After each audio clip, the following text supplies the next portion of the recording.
Zlon, welcome. Hope you're doing good. I don't know if you can. Am I stream? Like, is the stream on? Yes, it's on. Alright, welcome. Hope you're doing good. Yeah. Alright, give me a second.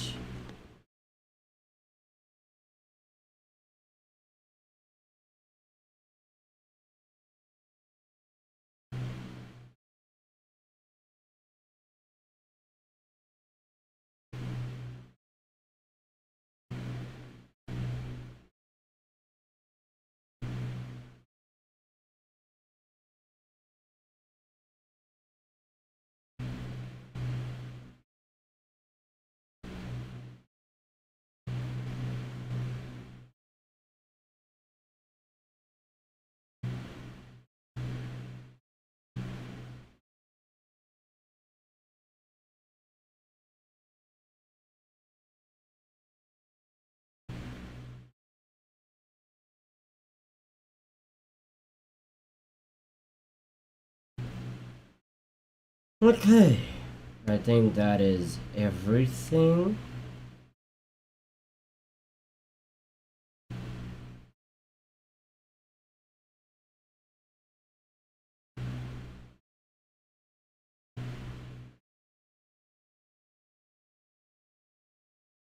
Stage Foxes, welcome. Hope you're doing good.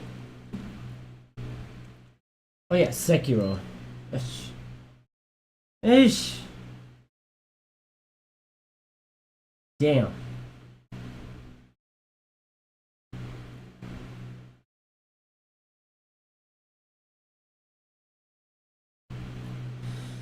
I'm not gonna lie, we're listening to Reddit stories while playing Sekiro. I need a good distraction. I'm sorry. Reddit stories while listening to Sekiro. Also,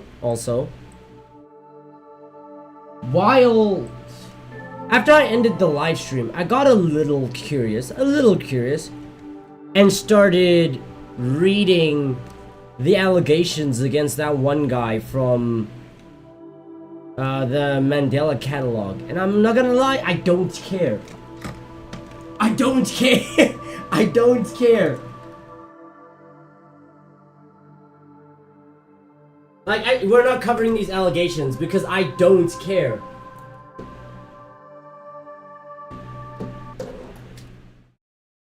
Like, I never knew it was possible to make me not care. It's that so. Oh, okay. It's like, at worst, this nigga is just a sexual deviant. To be honest, at worst, he's just a sexual deviant who uses people to what? To continue his sexual gratification?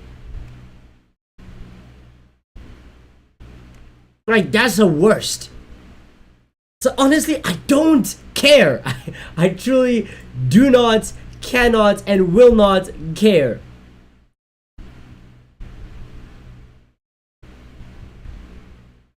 Oh my lord. Like, I thought it was gonna be some serious shit. Oh, he raped me. You know? Nah. Instead, it's just. Oh yeah, he's very sexually active. He uses people. And I was like, okay. I can't care. I don't care. So yeah, it is what it is. I'm not going over those allegations.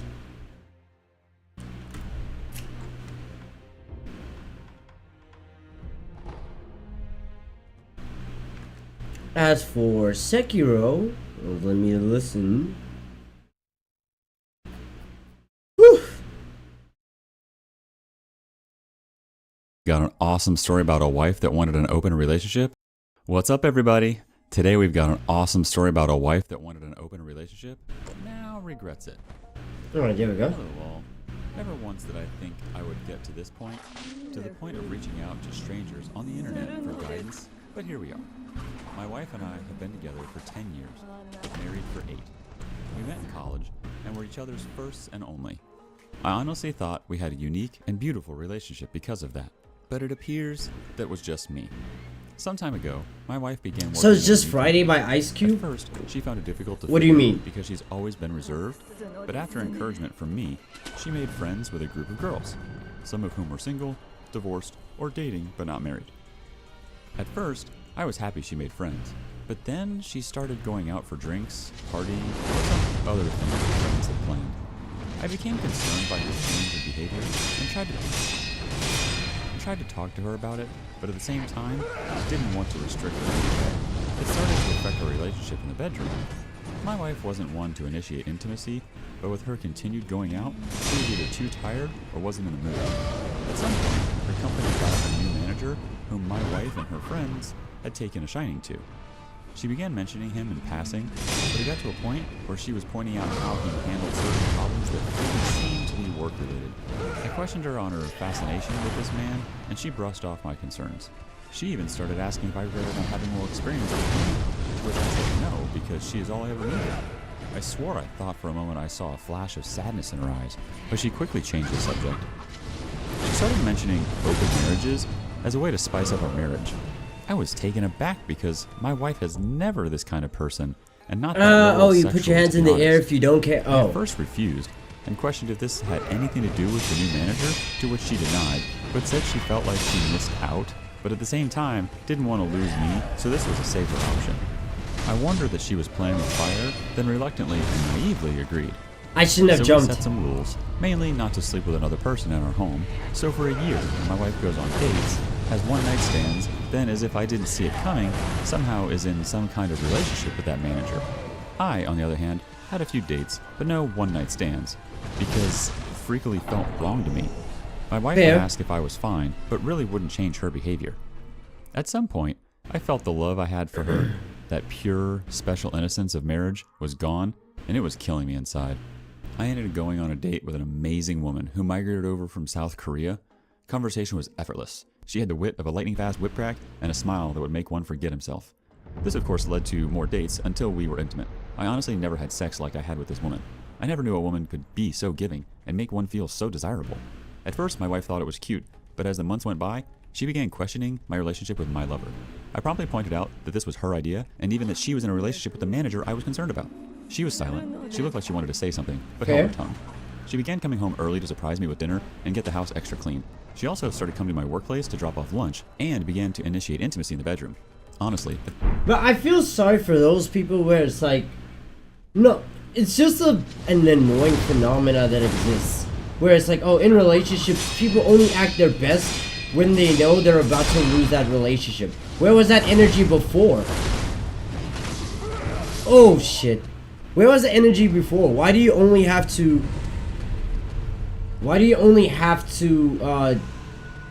like, act right when your relationship is at its death's door? What are these Reddit family Minecraft stories? Hey man, it keeps me distracted from this game, because I know if I focus on this game, I'm gonna lose my mind.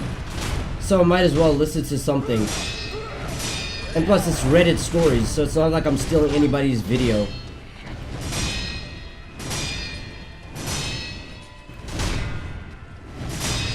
You know? That's why if it wasn't for her opening up our marriage, which I am also to blame for agreeing, all this would have had me jumping for joy. I barely gave in to her attempts at intimacy, and when I did, it was simply to get it over with. Something in me towards my wife died, and I could see she felt it too. I asked what brought on this change in her, what was different. The response I got was that she wants to show me that she loves me and is happy with me. I never intended to, but I burst out laughing. I asked what about her little group of friends, her manager lover, or her one-night stands. She didn't respond and simply went to bed in tears. The next day, I get home to find her waiting for me. She told me she wants to close our marriage. This whole experience was a horrible mistake. That regrets everything and wants us to be the focus of our relationship again. I told her to be honest with me and tell me what inspired all this in the first place, and wouldn't you know it, it was her group of friends that planted the idea because of their numerous sexual exploits. And when her manager came around, he said, My God, that should have hit me. encouraged my wife to live that shit was close as fuck. It developed into an emotional affair, but only got physical once the marriage opened. Wow, like that makes it better. She described it as being drunk behind the wheel of a speeding car. It was thrilling, intoxicating, but the price of this decision has become too much for her to bear. She sees now that she never needed a comparison, and that what we had was truly unique and special, but now she feels like she murdered our marriage and any chance of a life together. I told her I might not ever be able to see her as my wife again, and this made her break down in front of me. I simply held her in silence as she cried until she fell asleep in my arms on the couch. She has since left her job and cut off contact with all her friends and her manager. Ah, shit. I read chat for a second. And work her fingers to the bone. Alright, let me find uncopyrighted Dig Bar songs. The fuck is Dig Bar? Like I can challenge the world, and my wife hasn't in a while. Truth is, I don't know what to do in this situation. I would love to get the special feeling back if possible. My lover basically saved me when I was at my lowest. Please help me. Forgot to add, we have our first marriage counseling. Freaky Reddit stories? Yeah, alright, hold on. Another gay remix? Bro. Bro. I'm tired of your gay remixes, bro. At this point, might as well just fucking continue the Reddit stories.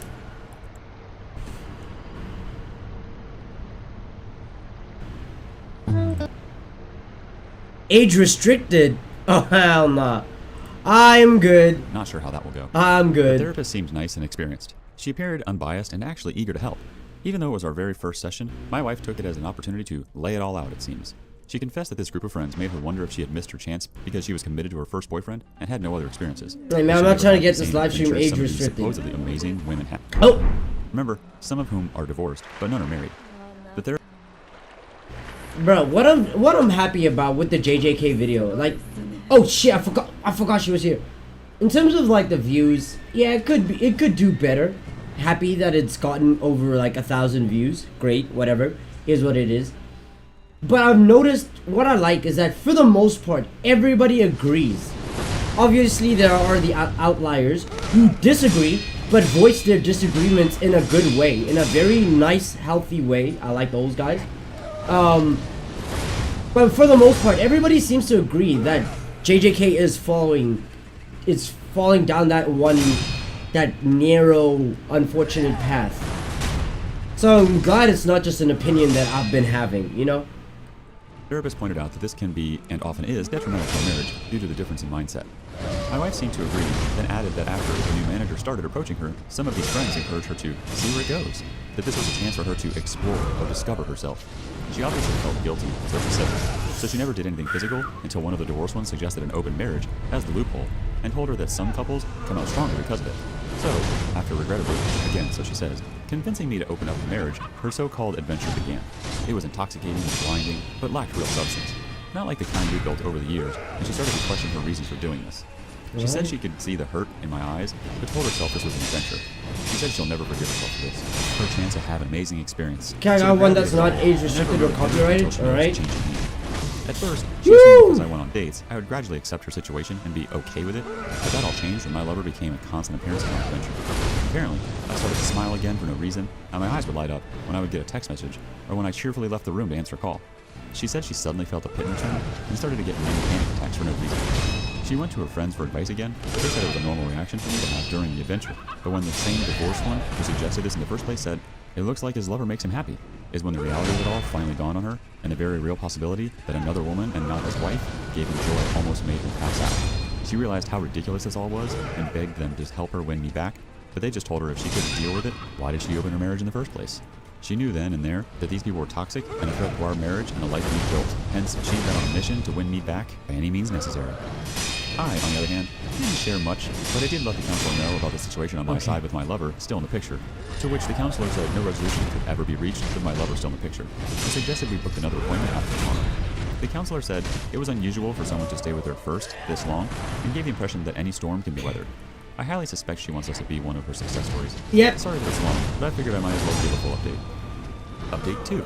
It feels like every single time I crouch, it like baits her to do just the attack that I want her to do. Each and every one of you, yep. Inbox or on the post. Anyway, here's the update so far. Again, thank you for all your support. Every single time. Episode of Jerry Springer. I have since moved or to not an apartment every owned by my brother. Like right there. Price, properties, and would have let me stay for free. Crouching is. I don't know why crouching does it. And some unsettling things about her manager. But hey, it works. Counseling, I asked some of the questions that some Redditors asked. 1. If she was sure nothing physical happened before the opening of the marriage. She looks towards the ground and begged me not to make her say it. She said if she said it, then it would destroy us. But after some pushing, she shared that it wasn't physical, but they touched themselves in front of each other. This douchebag convinced her that since it wasn't physical, it wasn't technically cheating. Oh, I gotta run out of here. I'm enjoying each other's cornered. full beauty. I was absolutely floored by this, and she started shaking and hyperventilating, snotty flowing from her nostrils as she cried and apologized to me. At this point, even the counselor was taken aback and had a look of disbelief. My wife got on her knees and hugged my legs, saying how sorry she was, too. I then asked her what really changed her view of him. She said after she started pulling back from the group as a whole, his behavior towards her changed. Then one evening, as she was leaving a meeting, she passed his office and heard him speaking about her to another male colleague. He said he was surprised at how easy it was to get her, and how she is living proof that you can't trust the quiet ones. When the colleague asked if he actually fancied her, his response was that she was a pleasant distraction, and that he had absolutely no intention of breaking up with his fiancée. He even added that this was simply to get it out of his system, because the only woman who has ever understood him was his fiancée, and he didn't want to break up with her. Yes. He also mentioned how he felt bad for me, but you snooze, you lose. Not gonna lie, She was nothing Higuruma more than a confiscating piece the of cursed meat to this energy man, added by of the that fact that weapon she was such an carried ass a cheap pull. It thrill. was never a Actually made thing. her suicidal. Yeah, like the only She time said we she left ever her workplace saw. and vomited in the parking lot. She also added that her first thoughts were, Fuck! The only time we ever saw that weapon was in like fan art or cover art. And when it was that she stopped Right? loving me. Not fan. Yeah, it was She looked cover me dead art. in the eye, And through then all of a tears, sudden and now said it's she'd never stop included loving and me, that gets which honestly makes confiscated. it worse. Like, alright, And right, that he was cool. just something It's different. whatever. It is She what thought it was is. love, but now realizes how foolish she was. She squeezed my arm with surprising JJ's blind strength, hatred and for said she knew Gojo she led was to the dumb, demise of but she uses JJK. us, I and agree. the connection we had before all of this. Although She even we all suggested we expected Gojo to die at some point, right? Like, it was expected that the overpowered sensei was going to die in some way. I think most of us just all wish that he had died better. Like, his death was written better than just, oh, cut to the next, oh, what's this, the chapter ends in, oh, Gojo wins. Next chapter, first page. Oh, no, it wasn't first page. But, like, one of the first few pages, oh, Gojo's in the airport in heaven. And it's like, oh, okay. Right, so I think all of us would have accepted Gojo's death if he had died better. But unfortunately, his death was just bad. Sukuna's not gonna be in the Madara talk? Never, bro. Move away and start fresh, just the two of us, just as it was meant to be. I then told her it wouldn't be fair to my lover and that I need time away from her to process all this. It was like she had a meltdown at those words. She started sobbing harder and saying incoherent things. She held on to me as if I was going to disappear. It took some time for both me and the counselor to calm her down. The counselor managed to convince her that maybe time apart could help us heal. Now I wish I could end the update with just this, but as we got home, I began to pack. My wife got a video call from her laptop. It was one of her former friends in tears. It turned out that after my wife resigned, this friend and the manager began a fling of their own, but apparently she had a pregnancy scare, which caused him to basically turn into Dr. Jekyll. To make matters worse, she had a boyfriend whom she apparently could see a future with him, and the only reason why she even had a fling is because she was curious of the experience. Funny how that seems to be a trend. Her boyfriend found out because he discovered an email between the two discussing the potential pregnancy, but the manager basically accused her of baby trapping him. Of course, he left her, and the reason why she made contact is because she was under the impression that my wife managed to save our marriage and was desperately seeking advice. I just turned and left and have been staying in the apartment ever since. Hit me with My that wife's move. insane behavior and how it changed us. Some things have happened so far, and my decision moving forward. First and foremost, thank you to everyone who took the time to reach out and share either helpful advice, Your own similar life story, or just yes. also here for me to rant. It truly means a lot. Well, quite a bit has happened. The former friend who had Okay, yeah, Corrupted Monk, I've finally found a way to, like, and being bait humiliated out by the affair attacks. caused her to lose the baby. For some She reason, basically turned crouching ballistic, makes her went go full for scorched these, earth like, on the manager. She very exposed him to all other either managers. jump hits or, like, I happened to find this one-hit announcement on Facebook. KOs. I was curious, and this woman is basically the poster child of a pretty small-town girl. Based on her profile, she is a special needs teacher who is a homebody and is very family-oriented. My first thought was, It's the same as, like, drinking as well. Consuming any item immediately gets her to do an overhead. It's one of the greatest mysteries of life. The former friend actually got in contact with me. She wanted my side of the version of events because she was collecting evidence. So I guess against him, crouching is but she considered wanted part to of do the it same personally. She animation. already had her COVID test, and so did I. And I agreed. From the moment I saw her face, I knew she was broken. The dark circles under her eyes and her red-colored iris clearly showed she So didn't I guess sleep that's and was like haunted by her the own Corrupted thoughts. Monk She exploit thanked that me I for have agreeing right to hear now. and immediately apologized for her role in my wife's adventure. Turns out, her and my wife spoke again, and that's when she learned I had moved out. She didn't shift blame and wanted to take responsibility, hence why she wanted to meet in person. I thanked her for her efforts, but asked her why she would go this far. She said losing both the child and the love of her life changed who she was at the core. She said she can hardly look in the mirror without feeling disgust, and she can hardly sleep because all she sees is her ex's face the day he found out. This woman clearly hated herself, and the meeting might have been a form of punishment for her. She tells me since fraternizing with my coworkers is bad conduct, and more so because she was in a position of influence, Shit, will most likely I fucked be that fired one and up. possibly blacklisted from that field as a whole. But the same may be true for her as well, and she accepted it. She left after getting my side of the story and apologized again. I needed to get a few things from the old place, so I picked a time when I thought my wife wouldn't be home. Unfortunately, she was there, but what surprised me is that she had most of our wedding photos out on the coffee table as well as others, and she was staring at them. When she noticed me, I could see she was crying. She tried to hug me, but I gently pushed her aside. She tried to offer me lunch, but I told her I wasn't hungry, and that I wouldn't be long, just needed a few things. Before I could proceed, she said she had something to show me. She pulled out her phone and showed me a message she received 2 days ago from her former manager who berated her. It was from a new number since she blocked his old one. Apparently, my wife helped her former friend expose him to all relevant parties, and he was fuming. She said she got the idea from Chump Lady and Marriage Builders. She thought by exposing the secret, she was removing its power as well as giving us a fighting chance. I told her I was glad that she had the courage to do that, but it doesn't change anything between us. I also informed her that I will be stopping marriage counseling, but will do individual counseling instead. This made her sob softly, and she said she understood. I know I'm supposed to feel either elation of the actions taken or rage because it took this long, but I feel none towards her. This isn't normal, hence why I want to address it in an individual counseling and not marriage counseling. I've also seen a divorce lawyer at my brother's recommendation, just to be safe. As of now, I'm not really willing to fight for this marriage, and it seems my wife can sense it. Before I left, she tried to initiate intimacy, but when I refused, she yelled and asked what does my lover do for me that she can't? What does she, lover, give that she, wife, can't? She, in a voice so loud I'm sure the neighbors heard it, said that whatever it was I wanted, she, wife, would do it. I shook my head and told her if she still couldn't tell after all that's happened, then it's clear where our marriage is headed. Dang, OP, your wife has really started to see the consequences for her actions. The sad truth is that she would do anything to go back and not make the same bad choices, but things don't work that way.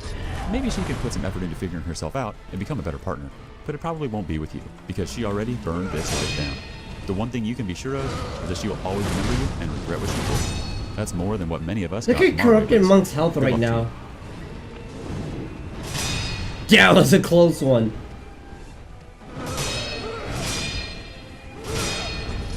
I don't know why I jump some of these attacks.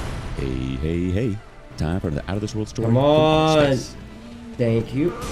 Cheating wife wanted an open relationship to justify her affair, so I ghosted her. I, male 32, am a regular guy, married to Kat. My Aqua Sugar's gonna run out. For the last 2 years. We dated for 2 years before getting married. And it ran out just as I needed It it. all started 2 months ago, when my wife came up to me and suggested that we open up the marriage. This watermelon drink tastes like I never imagined that she like a would melted popsicle into being plastic. entitled or a controlling husband. But after Yeah, I don't know, watermelon flavored like sweets and stuff like that, they never actually taste like like I have never tasted a watermelon like that. Orange, I can kind of. Grape does not taste like grape, right? Grape tastes like the color purple. But watermelon is just, I don't know, bruh. Watermelon flavored things just taste unusual.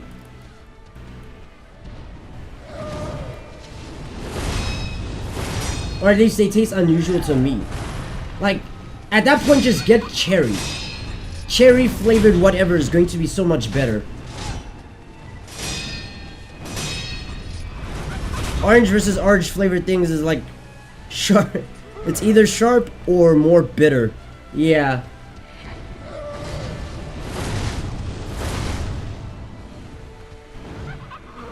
Yeah, but with grape. Grape is like my favorite flavor for these things, right? But honestly, it just tastes like the color purple. It tastes like what you'd think purple would taste like. And to be fair, purple is a delicious tasting color.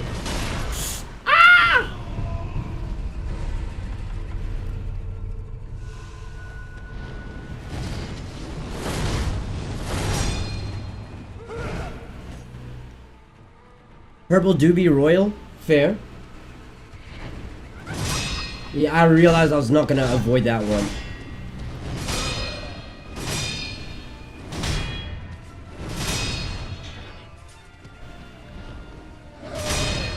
Yep.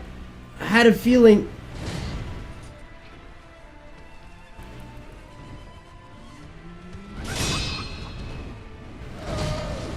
That was a close one. That was way too close for my comfort.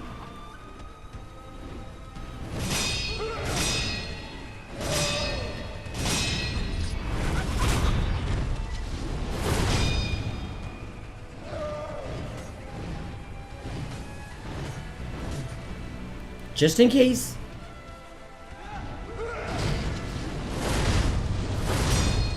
I wonder how many iframes you're given whenever you dodge with Sekiro. I need to find out.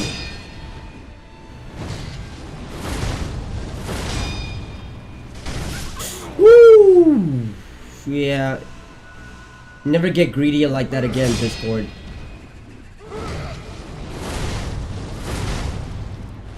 Woof. That scared me. That scared me.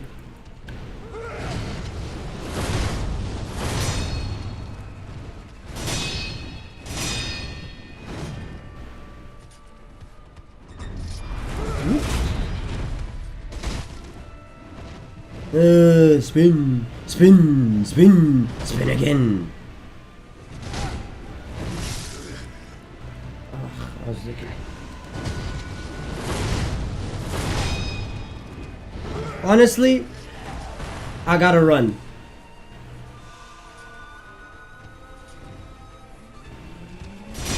Great.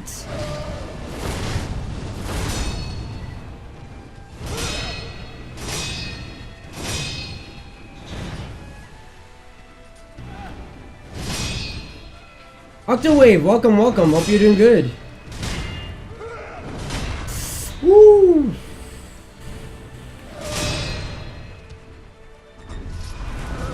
Best defense is what? I have to reread the message when I'm not panicking for my life, cause I'm far too close to her to be.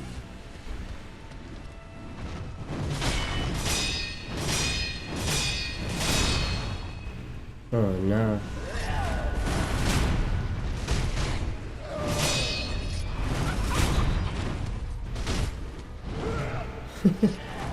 Okay, recover. Taunt. Yes. Woof, that was close. I fucked that one up because... Okay. Let's see if I can get her to do it again. Yeah, I'll take it.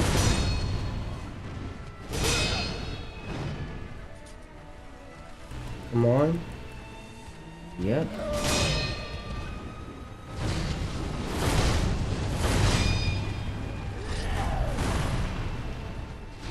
Okay, the best defense is good offense, along with vice versa. True.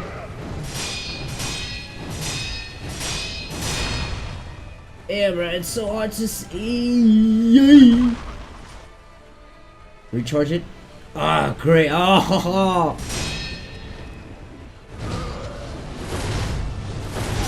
I love that move so much.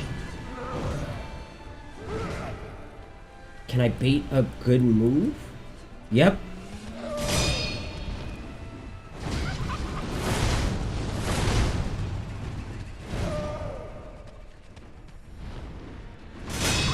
Yeah, I had a feeling. I had a feeling.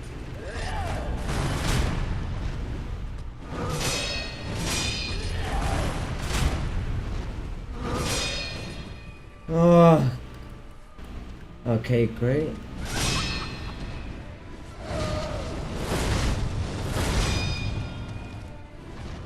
Stop it.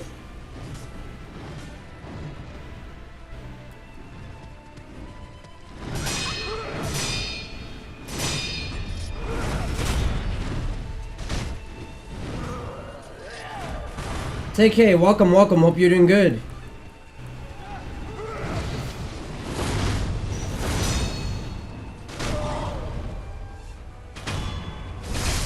Yes! Oh, that shit made me want to bust.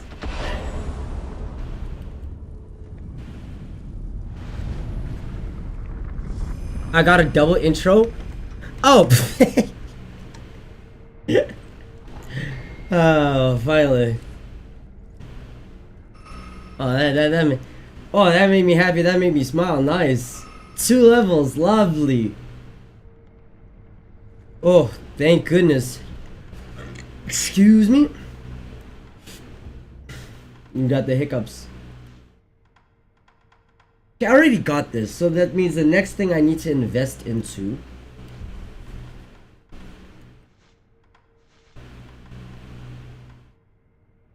is either mid-air combat arts, so I can use the Mortal Blade from the sky against the Guardian Ape, or the Breath of Life, Light. I think that's also a good one. My good luck rubbed off on you. Speaking of which, what's the date today? It's the 13th? Right, tomorrow's the Steam sale. Let's see how, hopefully that good luck can rub off and make Tekken a discounted item. And Foxes, bro, I don't want to hear I don't want to see no question marks, bro. You know exactly what I'm talking about. When you're excited over a game, bro, you saw how long I was stuck on that fuck-ass boss for. Of course the win is gonna make me want to bust. Like, come on. Believe that she wants to try this out. Let's admit that open marriage is a risky game, and more often than not, it ends up hurting at least one of the partners, and in most cases, both of them. I made it very clear to her that open marriage is complete no for me. It's not that I don't want to explore things or spice up our married life, but I want those to be within the realm of a closed marriage, with no third human being involved in it. She was disappointed because it's a rare occasion that I deny her something. I love her dearly and, more often than not, oblige to all her demands even if it becomes a compromise for me. Although she didn't say anything after that conversation, right, Guardian I Ape. could sense that she was not taking it well. I wanted to get into the roots of the situation. I wanted to understand her thought process behind the suggestion. Let's see. I didn't think I busted first time I beat... Oh, I think I busted the first time I beat the Elden Beast. It took me like 3 to 4 hours. Sudden release. Exactly, you get it. You get it. Bro, some bosses really do just bring out, like... It's not even sexual tension. It's just tension that releases itself in a orgasmic moan type shit. Like, yeah, you're glad that it's finally over. The sigh of relief sounds way too much like a bust.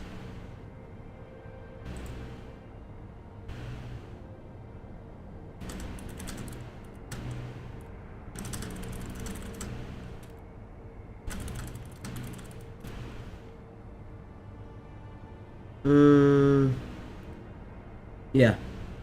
Let's see, what is this in my Discord? TikTok being banned. That's a shame. I never got to promote my YouTube channel on there before it was passing the bill. So if they don't sell to an American company, it's gone for good.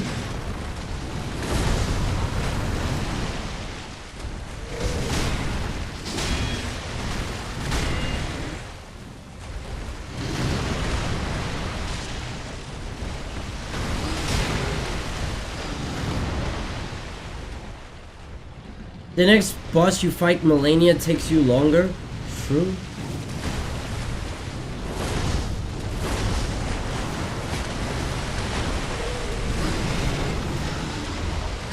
That.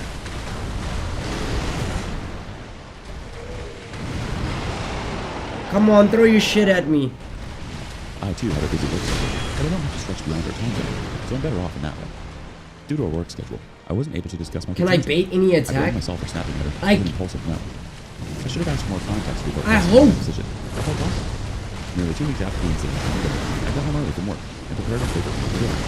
She was delighted at my gesture. We hugged and spent quality time with each other. I used that opportunity to ask her about her proposal for an open marriage. She immediately switched the gear into a frustration mode, accusing me of tricking her into a mind game. I didn't trick her into anything. I just wanted to have a good time with her and understand her point of view on open marriage. That's it. I lost my mind with her accusations and asked her blatantly if I was unable to satisfy her needs. She opened up after that.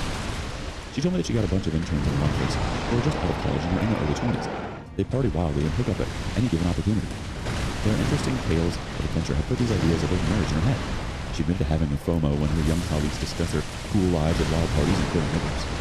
I heard her out, and I got her point of view. It is natural for anyone to get sweet.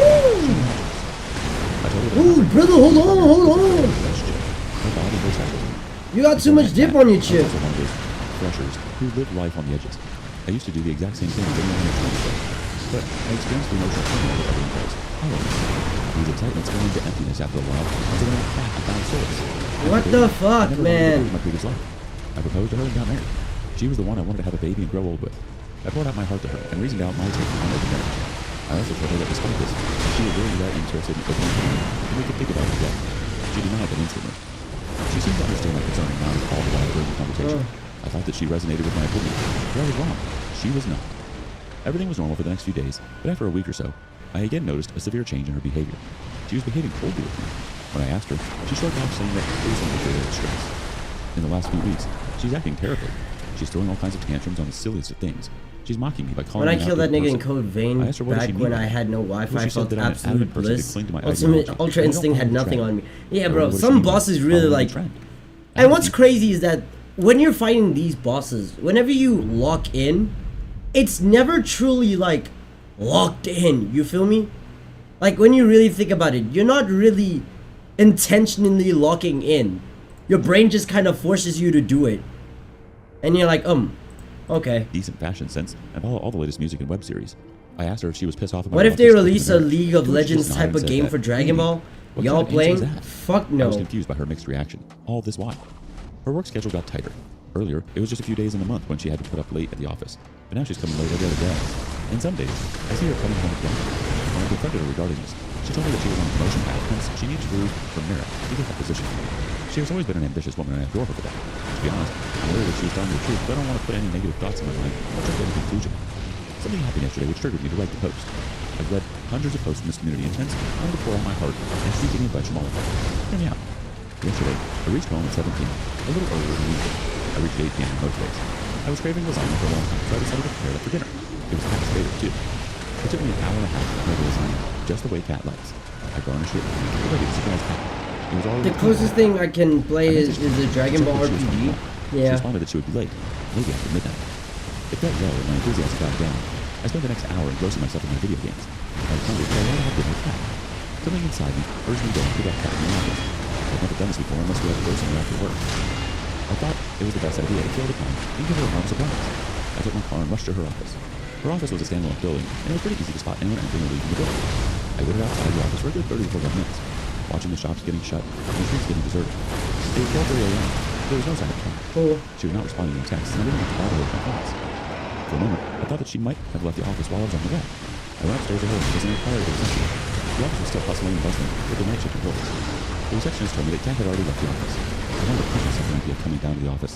I was sure that she left the office while I was on the way. I drove back home and guess what? Kat wasn't at home either. My feet were trembling with fear. She was still offline and did not see my last message. I went into panic mode. Cheating was the last thing that came to my mind. I was concerned about her safety. It was too late to contact any of her work friends. Besides, she had joined the company 6 months ago. They didn't have contact with her colleagues. They didn't know what to do. Tired and anxious, I dozed off on the couch. I woke up with the first light of the sun and rushed in my room impulsively. I saw Kat sleeping cozily in the bed. I rushed to her, tucked her up, and slept. When I woke up in the morning, she was already ready to leave the office. I asked her when she came home last night. She said, 3 a.m. It was a hectic day at work. I was held up on a meeting with an Asian client. I asked her, when did you leave the office? She responded, 2:30-ish. I was shocked. Her answer gave chills to my bones. It was either the receptionist who gave me the false information that Kat wasn't at the office at 12:30 a.m., or it was Kat who was lying about being at the office until 2:30 a.m. I was still feeling busy not good damage, bro. and did not say anything further. She had me waiting and asked me if I was at the office after that. The receptionist informed her that I went there at midnight to check for her. I wonder what kind of shift is the receptionist doing in the office. Nevertheless, I told her the truth and the reason for showing up at her office.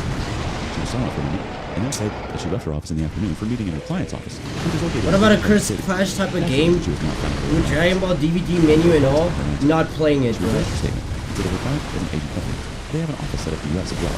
Yesterday, she went to her client's U.S. office, which is located in the other part of the city, where she was in Zoom calls with the other employees based out of the Asian time zone. I'm so confused about what to do. Part of me wants to believe that this is not a new concept. Companies all over the world have set up their offices in the U.S., and people work in different time zones. But my situation is completely different. I think I would. If it's as bad as Curse Clash, nah, I'm sorry. Like, I'd watch you play it, and hey, if you like it, sure, I might try it out, but nah. Thanks much. Hi there. I understand you're alone. Your wife has left you in the middle of a crisis, which is just about to arrive. Nice of an affair. However, you're absolutely right in not jumping to any conclusion right away. Instead, you're giving ample time to mend her way until she has gotten converted. I would suggest that you sit her down and have a conversation about how her reckless behavior is taking a toll on your mental health, whether it be mental or work out any differences in your relationship. Update. Thank you, everyone, for all your valuable suggestions. I took some of your advice seriously and investigated the matter. The It's been 2 weeks since my last update, and I got some shocking news. Please bear with me if I just rant out here. I Wow. tried several ways to get her email or her phone's password, but she kept it too discreet. Imagine if there was a Curse Clash ripoff of Dragon Ball. How long The you last 2 playing? weeks have been pretty much the same. 2 hours, depending. 2 hours to actually get down and like get into the trenches and understand the mechanics and all that shit. 2 days ago, she was talking to her mom, who was suffering from a kidney problem for the last few years, and her recent blood test did not show a good sign. I was working on my PC while she was lying on the bed and talking to her mom. Out of concern, I took her phone to check up on her mom. While mother-in-law was narrating her tiresome routine of Gotta unlock a blockable spirit bomb after 2 minutes. 2 minutes? Bro, I got you up and started walking into the room while talking to mother-in-law. you give JJK Curse Clash too much credit. Cause that shit did not take 2 minutes. I put the phone on speaker and pretended to listen to it while reading messages to the notification. Plus, knowing this game, it'd most likely be blockable. I opened her social media teams, and boy oh boy. Zeno wipes everybody after 3 bars. She Oh, was sleeping with fucking those novice hell. coworkers. After a couple of minutes, she realized that I took her phone with me, inside the washroom. She started banging on the door to get her phone back. I didn't have enough time to read all the conversation line by line, so I scanned her gallery to find some concrete proof. The gallery displayed explicit pictures of my beautiful wife in a compromising position with her coworkers. I emailed all those pictures to myself and deleted the history. She was cheating on me with her multiple colleagues. I was so sick that I Multiple? wanted to throw up. Meanwhile, my wife kept knocking on the door, asking for her phone back. I couldn't bear to hear her romantic voice. I unlocked the door, swiftly passed her the phone, and locked the washroom. I wanted to rush out of the washroom and confront her right away, but instead, I called myself down and let that anger pass. The chat number Nah, if your colleague is cheating on you with multiple coworkers, I I'd went out of the be washroom, took sick. the car keys, and drove off to that location. While I was leaving the house, she called my name in a faint voice, but I didn't bother. I'm surprised how you Took the darkest road. fumble a black flash. Where it caused a scene. You had an animated reference? Was on her way to cheat on me. She was supposed Yeah, to be I don't understand it reached the either. nursery, and by the time it was 5, I was down with countless shots. I wished I had confronted her in the house, but God knows what I was thinking at that time. Maybe I was too numb and not ready for a face-off. I wasn't ready for the face-off even in the lobby. It was 6, but she didn't turn up. I thought that she got a whiff that I might be there. I know it would have changed the occasion. Nevertheless, I was too drunk and drained to get my brains at that time. I sat there continuing to gulp my drinks. It was almost 7 when I saw Cat. With that sight, our world came crashing down. My vision was blurred by then. Like, come on, 4 hours of drinking can do a lot more than blurred vision. I faintly remembered what happened after that. I was reacting in autopilot mode. I got up and staggered my way to the reception area, where she was I registering shouldn't for have. entry. I tapped her on the shoulder and said, "Good luck with your fun ride." I might have said something else too, but this is the summarized version of whatever I blurted out at the moment. She held my hand and said that she could explain. I don't remember what else she said. I could only recollect that I shrugged her off, freeing my arms from her claws, and stormed out of the hotel. I hailed a cab to my friend's place and passed out at his door. The next thing I remember is waking up on my friend's couch yesterday afternoon. I slept for 16 hours straight. It was Sunday afternoon. My friend Lee made me some lunch along with fresh lemonade. I narrated to him my entire sob story. He asked me to immediately freeze all the joint accounts, change the passwords, and get an STD done right away. For someone who had been betrayed so badly, money and all these privacy checks were the last of his own. I reached out to my phone, which was lying dead. I plugged it in the charger and switched it on. The moment the screen appeared, it flowed with notifications of 100 plus missed calls, 50 plus voicemails, and countless messages of pleading. I ignored them all. After a few minutes of switching on the phone, I started getting calls and messages from her again. I blocked her from all platforms. I felt so disgusted that I didn't even read her messages and emails completely. Today is Monday. I've fallen sick the next few days at the office. I don't know how to deal with this. I've been drinking heavily. I want to run away from all this. I don't know what to do. My phone is googling some of the best lawyers in the vicinity as I write this post. I'll keep you all posted. Hey, please don't waste yourself. Don't punish yourself for your wife's mistakes. Your friend is right. You need to freeze your bank accounts and get all the tests done to ensure But I your safety. peep game. Your wife was with the people Bro, who regularly into progress. You never know how I knew that shit was gonna hit me. It's better to be safe. Literally. You know? Take care. You can't lie. When we was hitting You need to some wake up and take back combos, control of your life. She can then ruin you if you don't Biscuit take hit a appropriate black measures. flash. It looks like Look, she's look, under it the influence was of the wrong cool. DM me if you need. Biscuits. What's your favorite Reddit category to listen to? To be honest, I don't know. I don't know. The one that has popped up on my recommended the most was like, oh, my wife cheated or some shit like that, or open relationship, and it fucked up. I don't know why that's the first one that popped up on my recommended, so I truly don't know. So I was like, hey, fuck it, why not? And I decided to keep it. And then after that, more and more just kept on getting recommended and recommended. So I was like, yeah, at this point this is... Because, let's see, some relationship shit, because this nigga don't be trusting nobody. I mean, you're not wrong. I very often have little trust for... I have little trust for people, to be honest. Especially in relationships. I don't know why. It's like every single time I speak. Every single time I speak as if I've gone through trauma. But I haven't. Like, I haven't been cheated on, to my knowledge. So, I don't know. I don't know why. Like, my thoughts are always like that. Only thing close was being low-key manipulated. True.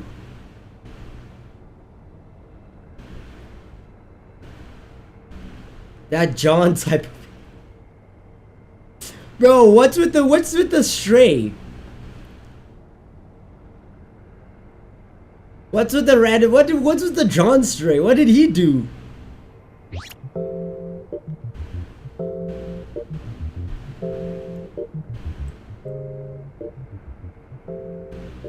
But yeah, I don't know what's my favorite Reddit category to listen to, because I usually don't listen to Reddit categories. There are sometimes where, like, I used to watch those Ask Reddits, where it's like, oh, Reddit, what is a thing that you girls like to do that, oh, what do you like that guys don't do in the bedroom often, you know, stuff like that.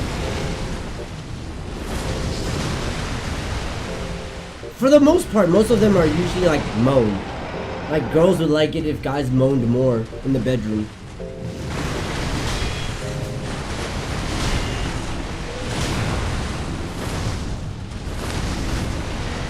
Dead.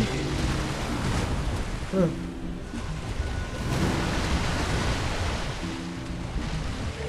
See, I'm a Kratos type of nigga, so you just be grunting?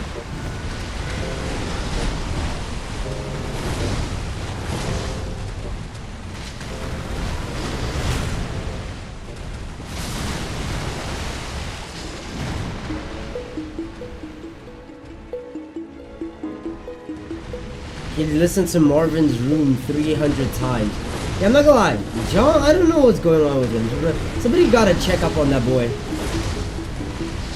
300 times listening in a week. 300 times in a week listening to Marvin's Room? Nah, bruh. Somebody gotta check up on the boy.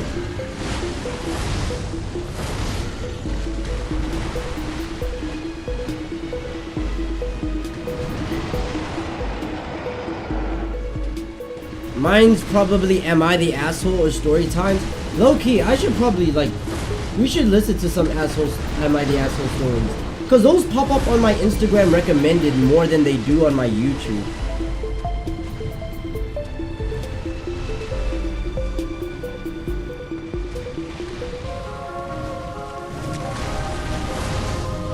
Kratos was... I feel like if Kratos was giving backshots, he'd just be grunting. I just feel the same. Yeah, shit.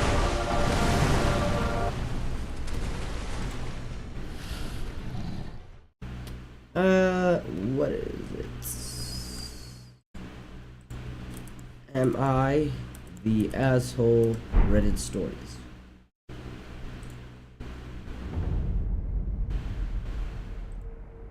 Welcome friends to another r/Am I the Jerk Here video. Today we've got some tough, hard-hitting questions. And our first story of the day is from Upbeat Fix 4061. Am I the jerk for telling my father-in-law he can starve if he wants because I didn't care? My husband... Wait, am I the asshole for telling my father-in-law he can starve if he wants because I didn't care? Depends, let's hear the context. Am I the jerk for telling my father-in-law he can starve if he wants because I didn't care? My husband and I, both 26, recently hosted a family dinner to announce our pregnancy. It's important to add that my husband doesn't have a close relationship with his father, but we keep him around because he still has 3 minor siblings that we love and care for. My father-in-law is the type of person that still thinks women should serve men at dining times. Like, he has to be served first because he's a breadwinner and crap like that. We usually don't care since we mostly enjoy them. However, this time my family was present, and we consider he screwed around and found out. My dad is my favorite person in the world. My mom died when I was little, and my dad took care of my older sister and I, and we became the way of life. At dinner, both my husband and I cooked things we knew both of our families would like. The first issue started when father-in-law tried to sit at one of the heads of the tables, and my husband said no. He sat at one, and I sat at the other. me with my father and sister to either side, and him with his brothers, so his father-in-law was kind of in the middle of the blanket. The second problem, and the cause of all of this, is that everyone was kind of serving themselves, and he struggles with holding things, forks, and such. My sister bought him a Parkinson-friendly cutlery set that he brings around, but at least room for serving was still hard for him. Not gonna lie, how are humans scared to sleep with gods? To be fair, Zeus did a lot. Zeus did a lot of raping.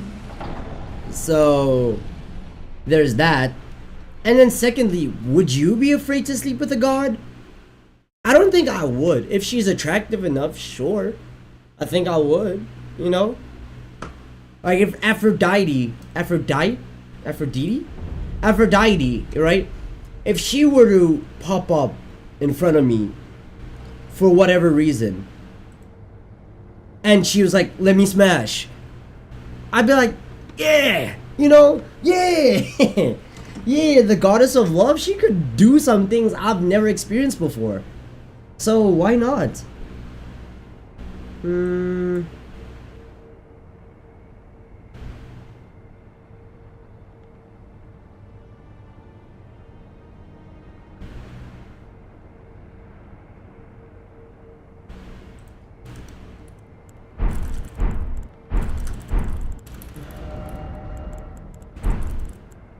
Hold on, I'm just responding to a comment on a YouTube video.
Let's see. I would be in that with the swiftness. Oh, talk about Aphrodite. Real.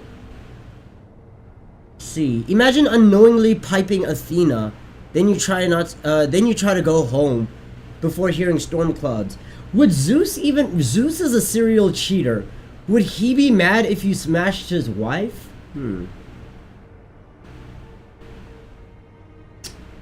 Probably.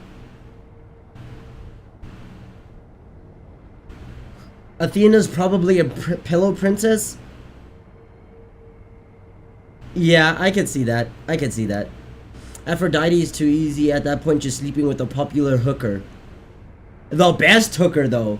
You're getting the best of everything, bruh. Zeus strikes me as a red pill type of guy. Yeah, I agree. He wants them one-sided open relationships. Yeah, I see it. I see it as well. And then we all sat to eat and chat. 3 or 4 minutes after that, my father-in-law asks out loud, "Is no one gonna serve me my plate?" And my husband looks at him confused and says, "No, we don't do that." And my mother-in-law just gets up in a hurry and takes his plate, but my father-in-law says, "No, the hostess did it for her father, so she can do it for me." And I say, "Yes, my father who has an injured hand. You're fine." He says that he won't eat then, and I just shrugged and said that he could starve, and I didn't care. He leaves with my mother-in-law, and while everyone agrees with me, my own father said that it was a disrespectful thing to say, and I should apologize for the way I did it. So am I the jerk? Nope, I don't think she's the asshole. If the father's living, like, by traditional ideologies and stuff like that, but, like, you're not in the right household, you don't own the household, not gonna lie, your rules don't apply. So, no, she's not the asshole. Maybe she could have phrased it better, but I don't think she's the asshole. Nah.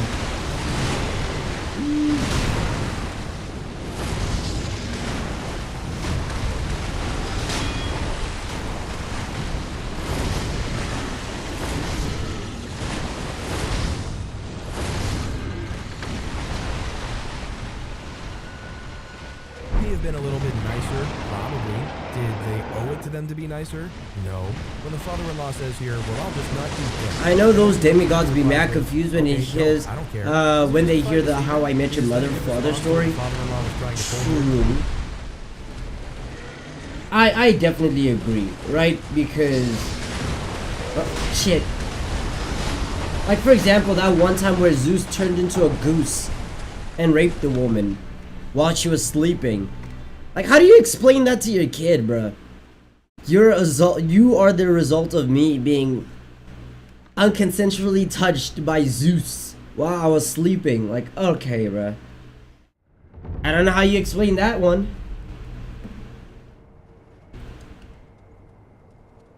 Who's a better terrorist?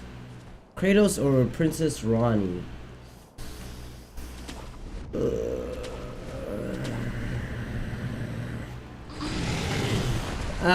Kratos. At the time, I'd say it's Kratos. Like God of War 3 Kratos? Yeah. He's definitely the bigger terrorist. Let me know what you guys think in the comments down below. Our next story is from Throwaway R0. Am I the jerk for not buying my daughter concert tickets? My 16-year-old daughter Riley really does not like one of her teachers, Miss A. This was a bit surprising to me as the teacher has a really good reputation and has helped out so many kids in bad situations and is just a generally nice person. But my daughter hates her. She'll rant about how annoying she is at ages, but she's never given an actual reason. I feel that she's allowed to rant and all that, but don't say these things to her face and try not to go too far either. I hated some teachers during my childhood that I now respect and understand. So I really didn't think it was a major issue. Well, I got a call from Riley while she was at school, and she was Kratos overthrew every god with his very hands, even guy who tried to help him. Randy just orchestrated it. eventually, though. She told me Randy to instigated a war. True. Randy instigated a war. That is 100% true. However, Kratos killed every god. Ronnie, at most, was behind the death of 2 gods. 2 out of 9 gods. And that nigga Kratos killed all of them. Not to mention, remember the consequences of killing a god? And all the calamity that happened to Greece? That means more people died in that. So, yeah, I would say that Kratos is the bigger terrorist. Because just the casualties. The casualty number was just far too great.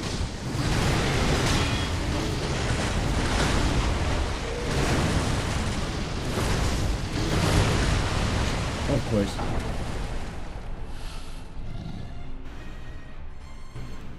A was having a conversation with another. I think and the she casualties that mentioned one of her Kratos son's did names, were so like Riley quickly far looked him more up on social atrocious media and went up to the than teacher and asked if Randy. he was her son.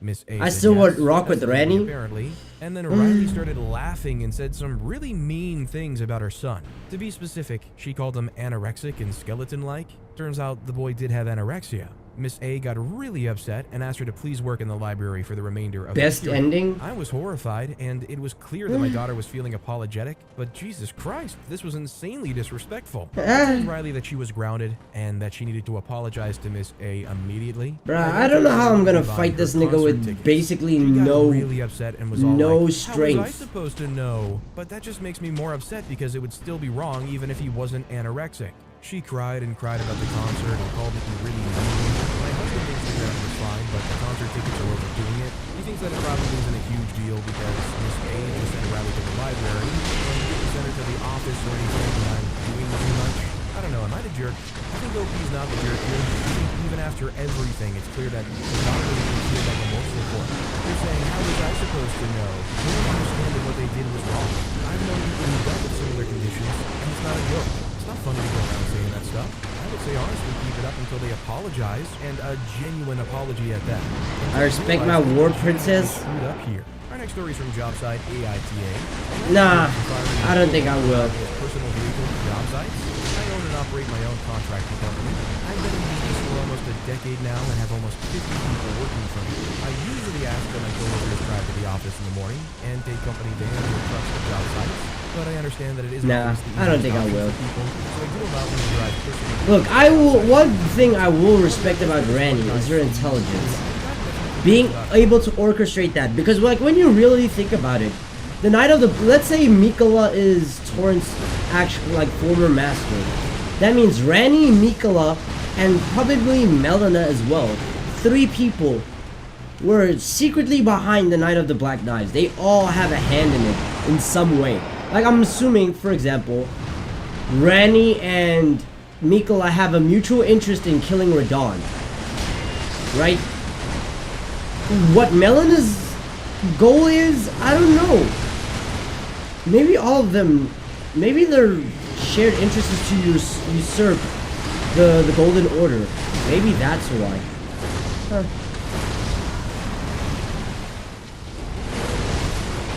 Maybe that's why they all work together.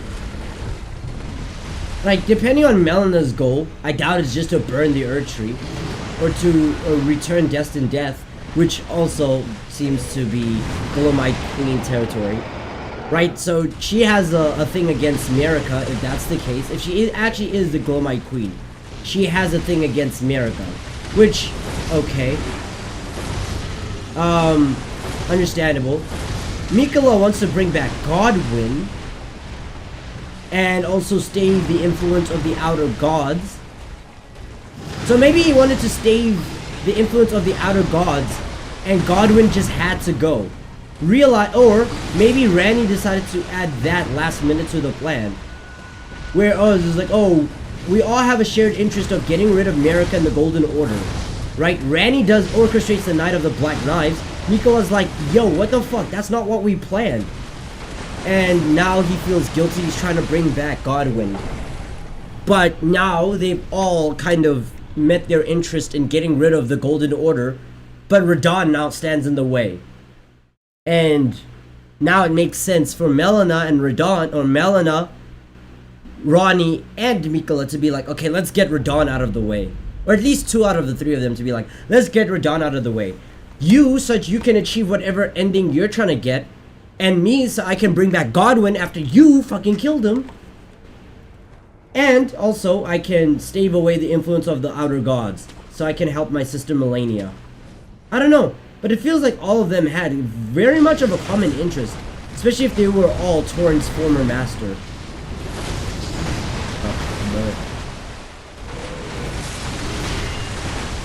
Like, for example, it's so strange to think that Rani gives you the... She gives you the Spirit Collar Bell, right? As a gift from Torrent's former master. Or it's like, I was told to give you this by Torrent's former master. And that's Mikola. Why is Mikola giving us this? Right now we're falling into Mikola's plan. And then when it comes to Melina also gives us Torrent's bell, or Torrent's whistle, from from Torrent's former master. See, that's a whole theory of its own, a whole theory video, that it seems like they all had a common interest, which involved the Golden Order and the death of Radon. Why don't you grab the confetti? Because I don't want to waste the confetti on this nigga. Especially if I only have like 2 confettis left, and I don't want to die. Like, let's say I die to phase 2. That would be very unfortunate. Petition to upgrade torrents for the DLC. Oh, like to make them run faster? It's not gonna happen, bro.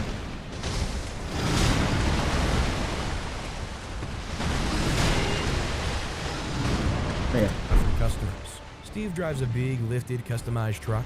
It's a nice truck, and I know he takes a lot of pride in it, but the thing is covered in political stickers. No, if you work for me, I don't care what your political views are, as long as you're good at your job. Steve's been with me for about 5 years now, and he's I forgot you don't jump that one. And efficient, and overall has been a quality employee. But Steve's been driving his truck to the outside pretty regularly because his kids are in daycare, and it's easier for him to drop them off in the morning and then go directly to a job rather than to the office. We've talked about this, and I approved it to make it easier for him. This wouldn't be an issue for me, but the last 3 customers that Steve was working with complained to me that he was parking his truck in front of their houses, and they weren't comfortable with the political messaging on his truck. The last one even took pictures of his truck and posted it to social When media. you finish the run, what do you get out of it? I had a talk with Steve about driving his truck to... I don't... I don't know! I truly don't know. I'm so tired. I don't know. I'm just suffering, man. jobs and told him that he's going to need to come to the office. The finest e-thoughts infest the chat. I'm not even interested, bruh. I don't care about the women. I truly don't care. It's not like I'm gonna smash them anyway. Ah, and I got grabbed.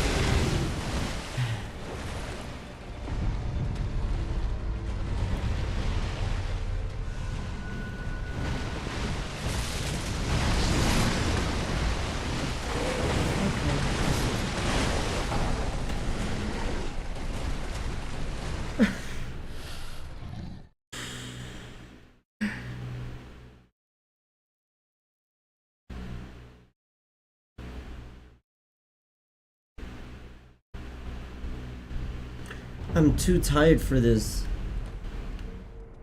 I went on a date, I came back, and I immediately started streaming. I slept from 8 in the morning until 3 in the PM. So 8, 9, 10, 11, 12, 5. I slept for like 5 hours. And I've been up the whole day. It's been 1 hour and you're already tired? Yes, man. I don't feel like I got enough sleep. And I've just been active the whole day. Like, I sleep for like roughly 5 hours. Not even a full 5 hours. Then I started recording a video. But after recording the video, I had to get ready and I went on the date. And yeah, I've been on the date since. And then here we are. Where I have to deal with this nonsense of a fuck-ass run. Even his feet do damage? Yeah, but this run is cooked. This run is cooked. I won't even disagree with you. Office in the morning and take a company vehicle. He complained about the hat. It's been 1 hour 6 minutes. Like, holy shit. To figure that out, but for now, I want him to do his truck at the office as it's causing me company headaches. He can glide for the rest of that last job, but when we started a new one last week, he started driving his own truck again. Sure enough, 3 days into the job, I got complaints from the customer about Steve's truck.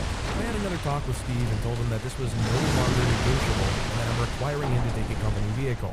He accused me of discriminating against him, and it turned into a heated argument. We both said some harsh things, and I eventually told him he was fired. He's since posted a lot of negative stuff on social media about me and my company. He's also talked to a lot of my employees, and some of them have taken his side. And just play another game?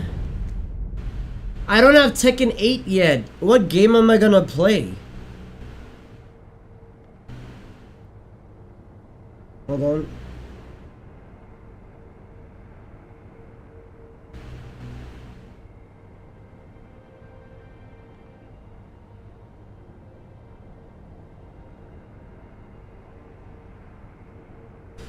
Heck yeah, what game am I gonna play, bro? Because, let's see. What do I have? We beat the Elden Ring randomizer. We haven't finished the... What is this called? We haven't finished the convergence mod.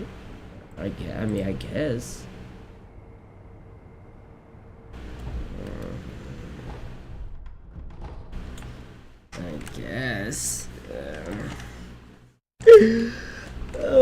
I'm so tired.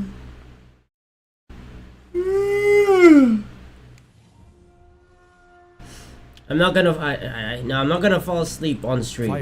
I've had a this is not and I've revoked the option to drive personal vehicles. This is not, what's that one game called again? Mortal Shell? Give me a sec.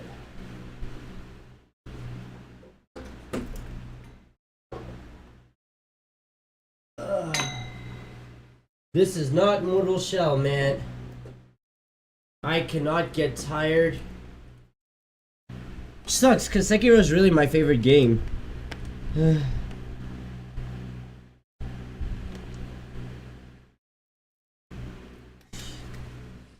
It's Kuro. fall asleep on stream and I'm gonna have to invade the VC. Am I even on VC? I'm not on VC.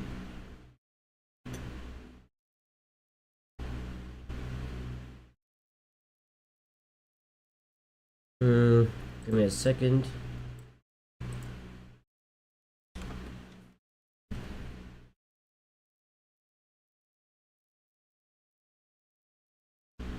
Haven't touched Persona in a month. Yeah, and I deleted it. So I'd have to reinstall it if I wanted to play it. Everyone to take company vehicles, no exceptions. Now I have people pissed off at me for taking away that option when they never got complaints. So maybe I'll have to revisit that idea, but I don't think I was a jerk for firing Steve. The bottom line is you're the boss, it's your call here. They didn't respect that and were trying to be argumentative. It wasn't gonna work out. Now as far as hey man, don't say that was crazy. Vehicle, I do think that's not a good move. I think you should have some kind of like 1-2 strike type policy. Man, I don't know. Complain and it seems to be a problem. I don't enforce know. it for that person. Any guesses as to what those stickers are? By the way, if you're enjoying these stories, make sure to hit those like and subscribe buttons down below so you never miss any of my daily videos. Our next story is from affectionate ad8770. Am I the jerk for not forgiving my parents when they tried to force institutionalize me? I, 42-year-old female, started having very severe panic attacks. I'm talking loud, long, messy panic attacks. It'd be nice if I had somebody to play the Elden Ring 18, 17, and 13 seamless co-op mod with. It was with. obviously very difficult for all of us. January 2021, I went on disability and entered into an intensive outpatient program to help sort out why I was having is these the panic sale attacks already and how to started? prevent them, and spent 12 weeks in the Fighter Z is on discount. Hold on. Do do do do do do do do do. Oh, this is just a midweek sale. Starfield is already on discount. God damn. Xenoverse 2. Oh damn, that's cheap. Even the base game is cheap, but like DLCs and stuff. Stream Helldivers. We could. Suicide Squad Kill the Justice League is also on discount. Why is it so hot?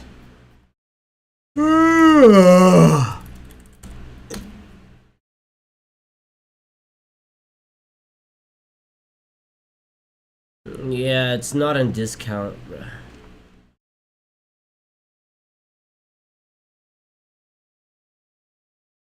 I wonder what's available in the demo.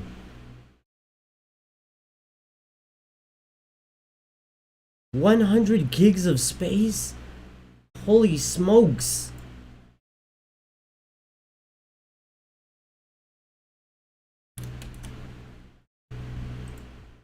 program. I was trying to do right by my family and do what was best for me. My intensive outpatient program ended on Thursday, April 29th, and my husband and my dad asked me if I was better. I was caught off guard by this as I was still processing what I went through in my program and protectively replied, no, I wasn't ready to share how I felt. On Monday, May 3rd, my husband told me I either needed to go to our cabin for a week or be institutionalized and that my father and mother would back him and they would kick me out of the house we rent from my parents if I didn't go. I was understandably confused as freak, even more so when I called my father in tears to confirm this. Apparently they thought I was bipolar, but that's no excuse, especially as I was being very closely monitored by medical professionals. After an hour of driving, I had to pull over as I was hysterical. It took my BFF, who's an MD, to convince my husband that not only was this not okay, but there wouldn't even be a program that would take me, as I certainly wasn't a threat to myself or others. This whole thing was driven by my mother. My husband really doesn't understand much about mental health or anything medical. I was mortified, but I went home. During this time, my hand had been going numb, on and off, but I figured it was due to the stress of the situation. On Friday, May 7th, my whole arm went dead due to stroke. It turns out I had a disease in my carotid arteries, but the stressful event pushed my brain over the edge. Yeah, my god, these Am I the Asshole stories are just kinda... they're kinda mid. My wife keeps throwing divorce on my face over everything I do. I just said okay and left. I am currently staying with my sister. My wife and I have been together for 5 years, married for 4. We had known each other for years prior. We have who was 4. I am the primary. She is a song. It was her choice not to go back to work. It decided to move to this screen. I don't even know why. 1 to 2 times a month. To be clear, I do help out with our daughter. I clean, cook, and am involved with both of them. The first time she said she everyone wanted a divorce was clapped. when we got into an argument when my sister called and asked if she could stay with us for a bit as she was having relationship problems. Ironic. I said she could. My wife was not happy about that. I pointed out that her friend stayed with us a couple of months prior for 5 weeks and didn't do anything around the house. Plus she was just there. No discussion, no nothing. She was a stranger to me and my daughter. My sister is lovely and has a great relationship with our daughter, and I thought my wife was as well. She ended up staying with us for a week, helping out around the house, cooking, cleaning, and watching out daughter when needed. I thought we both forgave each other and moved on. The fights are usually over something small. Please 90% hop off, instead of dick. I have suggested therapy and counseling, but she always said we never needed it. Well, I had it last night. She picked a fight saying I was spending too much time at work, and that she feels abandoned, and that I'm not a good father. Ended her rant with I want a divorce. Alright, it's I R1 stood to up and told her drink. that the only It's reason I not work up. so much is because she can't stop spending my edit. At the time of the argument, I use our money. Typing it out, it came out as my money back. Whoa, whoa, whoa, brother, hold on. And fun money on things you don't. Brother, hold She on. refused to get a job or go to school to help her out. I provide for the family. For my daughter, I'm always at her important dates. Were these functions, niggas doctor's always appointments, here? anything she needs. She refused to get help through therapy or counseling. I don't want this anymore. I'll have my lawyer send her the papers when she writes it up. I got my daughter's things and left with her to my sister's. It has Hey been 2 man, at days least and my she keeps controller's calling no me, longer texting saying she fucking was up sorry. because She I didn't mean it. She found wants a to do new counseling and cable. therapy. She needs me. She misses me. I found a better So, cable while I don't know digging what to do. through my I love her. She is a my good mother, shit. But I can't do this anymore. I was looking for the Internet Sekiro strangers, please disc help and me. I just Yes, found I have a lawyer. this For my family and work. I have known her this since I was a teen. cable. Update. So I'm Hello. gonna use it for now. Unfortunately, this is not a sunshine and rainbows update. I posted a few months back about how my wife kept throwing divorce in my face on a regular basis. That was until I did okay, got my daughter and left. I needed to vent, so I posted here, check profile for original. To clarify some questions I have gotten, I'll refer to one of my comments on my odd post. I want to point out some things that it seems was missed or looked over. I would do everything again if I had to, including taking my daughter. I have pushed her wife to go out, find a job, get a hobby, Brother, hold meet new on, friends, bruh. do something, anything. Asked about seeing someone for help. She would not listen or consider anything I have presented. She kept saying no, or she was not the problem. My daughter is my priority. I don't fight with my wife in front of her or around her. I grew up in a bad household. I have been in the position where my dad got angry at my mom. My mom left, and my dad took it out on me. I don't ever want that for her. I don't know what my wife was going to do that night. You can't force someone to get help. Right, They have to want it, Melania. actually want it. Pretty If sure you she'll force be someone, they will fine. go through the motions just to make it look like they changed. Especially because I I'm have not blaming Black this, Flame. But I can't raise my daughter with her thinking. this is okay. Yeah, Melania is This gonna how be relationships are light. supposed to be I'm like. not I worried decided about when I was her. young that I would never be like my dad. Okay. So after Like, I made my Malekith choice, was I a had bunch big to think about. threat. I decided that I had And to make he sure got someone else taken did down what I wanted. pretty We sat down, and I flat out told her that I couldn't do well. this anymore. The fighting and threatening of divorce has to stop. She agreed and said she would not say Oh my days, It would be the last glaze, time. glaze. Things were said, feelings were brought up, and outside professional views helped us understand the other better. After a few sessions, I thought we were doing better. She started to apply herself more. She looked and obtained a job, made some friends and got a hobby. That was until an argument started because we had plans in regards to our daughter that she overlooked and couldn't cancel the other plans she had made with some new coworkers. At what I considered the end of the argument, she said under her breath, "I knew marrying you was a mistake." I looked at her, and the thing I remember most is how I did not recognize the woman that was standing there. She looked different to my eyes. I didn't know who the woman was in front of me was. I asked her to repeat herself. She said, "I should have divorced you years ago." I walked away and took my daughter to the plans alone, just us two.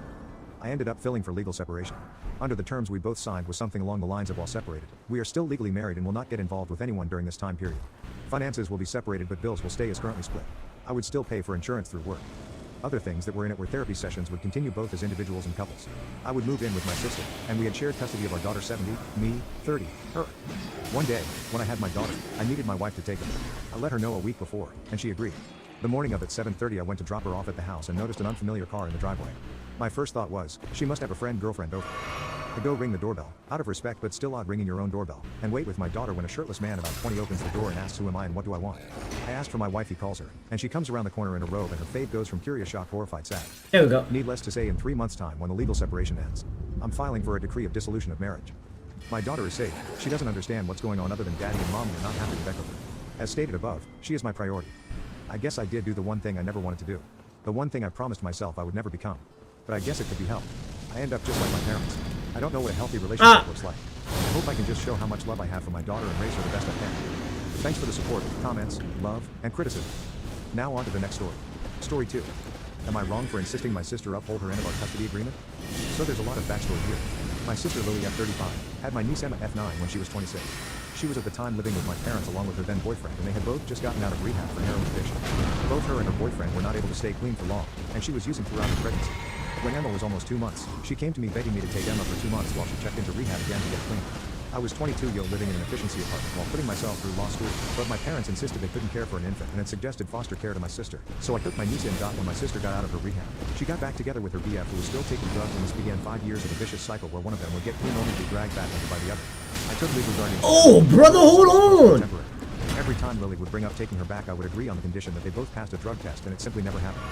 When Emma was almost 6 years old, my sister came to me saying she was once again pregnant.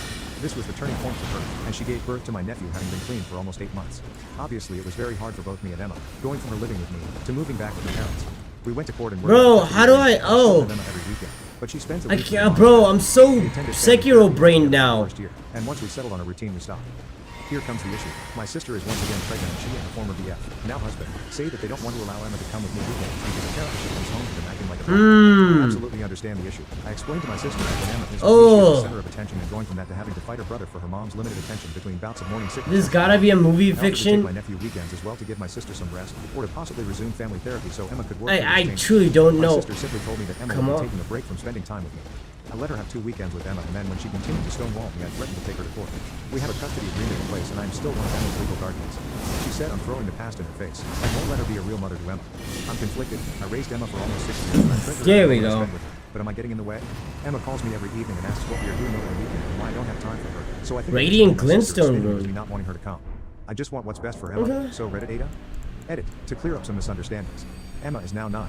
My sister has been clean for over 3 years. Blood We Rain, transitioned Emma very slowly. Nihil, She was with her parents every other and weekend Blood for a Pack, week. Then we had 50-50 Hidden split Mother's on weekends. Blessing. For those saying I'm making it difficult for them to spend family time on weekends. Bro, who's that? Wisdom, welcome. Hope you're doing good. What's that bot in the background? Oh, just to distract myself from stressful gameplay, I was listening to Reddit stories. My fault. Let's see. Comet. Really? You only get Comet here? Right? Loretta's Mastery, Comet Azure, Renald's Full Moon, Anima Magica. Never seen that one before. How am I doing? Hey, man, I'm doing good. I'm tired, but I'm doing good. Can't really complain too much. Let's see. It's only 2 levels. What should I upgrade? Faith and intelligence is really good. Maybe my FP?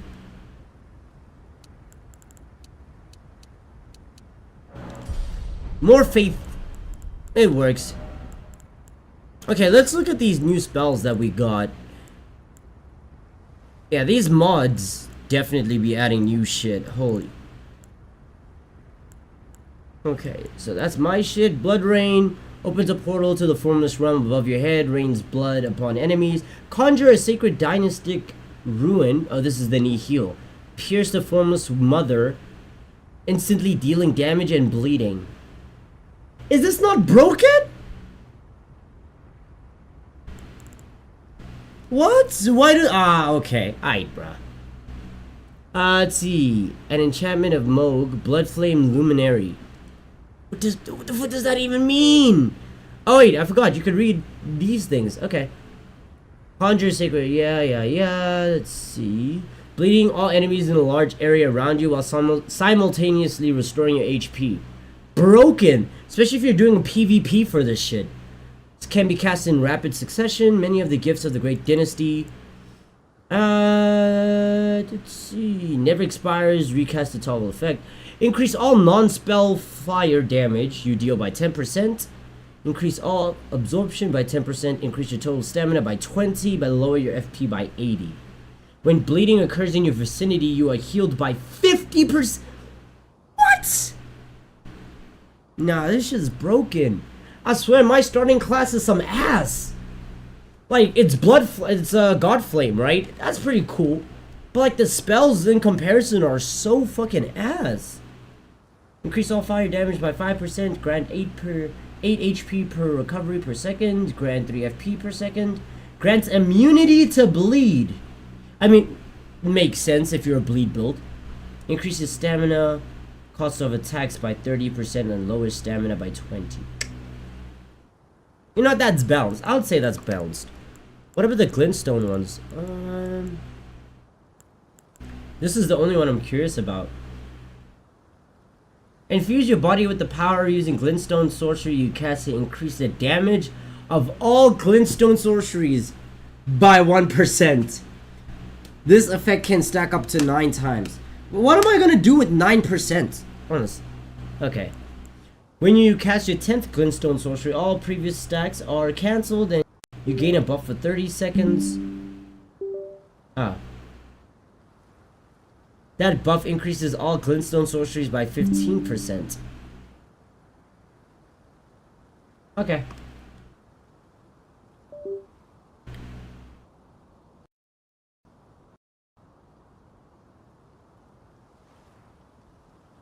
Can my controller... Can the controller work? Hello? There we go. That's a lot of runes, bro. Oh. See, I feel your pain. I wanted to drop JJK, but I kept coming back. Maybe I wanted to see how it ends, or something in the sense of Stockholm Syndrome. Yeah, it feels like people who are watching JJK right now are slowly starting to realize that they're not really fucking with this series anymore. Which is understandable. It really is. This is not about them wanting to do stuff with Emma. This is about them not wanting me to do stuff with Emma. They sent her brother to my parents' house Saturday and Sunday so they can unwind. And the past 2 weekends they sent Emma to her grandparents as well. Oh yeah, so Mo's remembrance. My sister is a stay-at-home mom. She does not work, so she has plenty of time with Emma. She is almost 300 pounds and rarely leaves the house, which always looks like a tornado hit. My parents purchased my sister a house when Emma was 3 in hopes that would help with her being able to regain custody. So with my bill working an IT job, they were able to make ends meet. I drive Emma to karate, swimming and Girl Scouts every week, and am in constant contact with her to make sure she is doing well. My bill smoking on quiche. I feel like that nigga wisdom already left. Both times, so Emma wasn't forced to witness anything. For those saying that they are using Emma as a babysitter, I really don't think so. My sis rarely leaves the house, and I make sure Emma has lots of activities because. What else can you get from Moog aside his weapon? So, apparently, they recently let her watch her 3-year-old brother for 2 hours, and she was so excited that they paid her $20. Eddie. So the comments about what might be happening at home with Emma really scared me. I reached out to the therapist Emma used to see and made an appointment for Friday after school. Oh, this is Loretta's armor. Is she gets to talk to her therapist alone first, and then I come in and we talk together. The one time I go to wash my dishes. Time for her and will always want her. I'm also going to ask whether she's happy living with her parents or whether she would prefer we to spend less time there. Wish me luck, and thank you all for your feedback. Relevant comments. On the transition / how things happen. I would never let them sever our bond. We were very slow to transition her. They had her every other weekend for almost a year before we switched her primary residence. I know that I could easily get custody back. I'm a lawyer and I not only know every loophole in the law, I know the people in the system, which is why I don't doubt I could regain custody. And what if I thought that she wasn't safe? I just don't know if that's the right move. Emma makes it clear that she considers me a mom, but my sister harbors so much guilt for not being there and is trying so hard to be the best mother possible. It's hard to see the forest in the trees. We transitioned slowly, so they had weekends for the first year. Then we had 50-50 split for almost a year, and now I've had weekends for almost a year. That does remind me I gotta make this Splatoon banner for practice, or just Photoshop practice in general. She had started calling my sister mom for the first time. Loki, you could have it like as a YouTube banner if you ever decided to do YouTube like that. Well with a stable social group and teachers. Apparently she started coming back from her weekends with me and she wouldn't listen to her parents for the first 2 to 3 days of the week, and by the time my sister felt Emma was following house rules it was time for my weekend, and the cycle just kept repeating. And yes, my sister has openly admitted that she is jealous of me. Not only of my bond with Emma, but also of the fact that I can financially afford to provide Emma with a lot that she can't. She says I spoil her, and I'll openly admit I do. She's my girl and I want to give her the world. From what I understand, she simply doesn't listen when they tell her to do things, like do the dishes or get off the iPad. It's hard because why we the have the same dynamic. I have her out of the house all day during the weekend. It's not a bad idea to have like unless actually no, you're not a Splatoon content creator. Speaking of which, I need to remake my YouTube banner. I've had the one that I've had for like I think 2 years now. Mr. Beast's one has existed for like a minute. It really scared and confused Emma, and when my parents got involved it was decided that Emma should call me something else. Anything else. There is no consensus bot on Ada, but the majority of opinions seem to be NTA. Update. Hey, I've had so many people reach out for an update, but the last month has been so crazy. So, in short, my sister gave birth and I now have custody of all 3 children. I took Emma to an emergency therapy session, and she revealed a lot of mental manipulation that Lily had been doing. Apparently my sister told her that she had to beg me to gotta put me in the background while and gave her back as soon as I was able. Wait, what? Giving my sister credit where it is due. I did not originally want to take my niece in. I was in my first year of law school, living in an efficiency apartment in Flatbrook. The idea of caring for an infant, even for just a couple months, while in school was scary and I didn't know how I would manage. I relied heavily on government assistance and my parents. That didn't mean I didn't love her, or that I wanted to give her back. See, I think I gotta put me on the background while watching, kind of personally. Custody order, citing parental alienation, but also the ace up I don't know what you meant by that. Violated her conditions under which she could have custody. It's not legal in my state, and she doesn't have a prescription either, so I requested a drug test and a home visit as I also cited the state of the home. I had said that the house was a mess, but it was to the point of being a health hazard and a hoarding situation. I was granted emergency custody and CPS showed up at my sister's door on the following Monday. I knew this much was going to happen. I said on my previous post that I was confident in the fact I could get custody back, and that is because I was aware of her use of weed. To be clear, I didn't see it as a problem. She gets migraines and uses it. However, I was not above weaponizing it if need be. This is, however, where everything went. I don't think I got the personality to make content. Said that I clearly dislike my sister. Hey man, I will say at least you're honest about it. Nature and the people she surrounds herself with. However, I will be clear. At least you're honest about it. When CPS arrived, they found that my bill had been growing not only marijuana in the basement, Woo! but also psychedelic mushrooms. When they drug tested, that's more than what a lot of people can say. But several other drugs, including fentanyl, which was probably laced with whatever they were using. They immediately removed my nephew and reached out to me to take him. They were both arrested on charges related to my bill's horticultural activities in the basement. I can honestly say I didn't see it. I knew she was depressed, but I didn't see any signs of her using again. And the fact that she was pregnant, words can't express my betrayal. I adjusted to life with 2 kids very quickly, but I knew that I forgot this wasn't the randomizer, so people are still using them. Jail, and I made a deal with her. Oh, she gave up all parental shit. rights to all 3 kids in That was exchange for them crazy. bail and providing her with an attorney so that she had the best possible chance of avoiding jail time. Unfortunately, I had to also bail my bill out and pay for his attorney fees. She gave birth a week ago. Thankfully, she didn't have to give birth in jail. And thankfully, my second nephew seems to be healthy despite her drug and alcohol use. I have full custody of Emma and both her brothers, and am in the process of filing for legal adoption, which is far different than guardianship. But I don't have doubts. See, I'm gonna say I have a dry personality, but I believe a lot of white people are gonna tune out. I mean, people like Penguin Zero, right? Chris the Cutie is playing Wallpaper Engine. I have literally never seen her happen. No! Ooh. Fuck. He is doing well so far, but I don't think it has sunk in that this is permanent. We will definitely be doing family therapy. I hope that I have covered everything. Thank you so much to everyone who convinced me that. Yeah, you know, like people like Moist Critical, and I guess he'd be considered having a dry personality. It is very unlikely. I mean, it's The reason she possible. did Emma in the first place was because she wasn't on any form of birth control because she thought she couldn't get pregnant. When she was a teenager, she had to have one of her ovaries removed, and the doctor said there was very little chance of getting pregnant. Emma was breached when she was born, so my sister had to have a cesarean and thus had a cesarean with both other children. According to the doctor, when my latest nephew was born, there were complications, and due to extensive scarring in addition to only one ovary, the doctor told her that it's very unlikely she will have more children. It's not impossible that she could have another child, but the chances are so low that with everything else I need to worry about, I am choosing not to worry about that for the time being. Relevant comments. Info/curiosity on law school. I finished law school almost 7 years ago. I worked as a native fresh out of law school, and now I work as a criminal defense attorney, occasionally working some family law cases. I'm taking a business certification in international law right now, as I was raised in Europe, now live in the States, and I was interested in possibly switching to being an attorney for an international company with the possibility of travel. Now I will have to take the kids into account with any job changes. I spent my childhood always traveling, and although I love the different cultures I was introduced to, I never had a chance to put down roots. Have your parents chimed in on this? Moist is special case, since he covers news and just makes cultural references at the same time. Nero said otherwise, and Marissa have complained about my voice being monotone. I mean, I've made the same complaint. Sometimes you sound more tired than I am right now. You know, sometimes you do sound dead.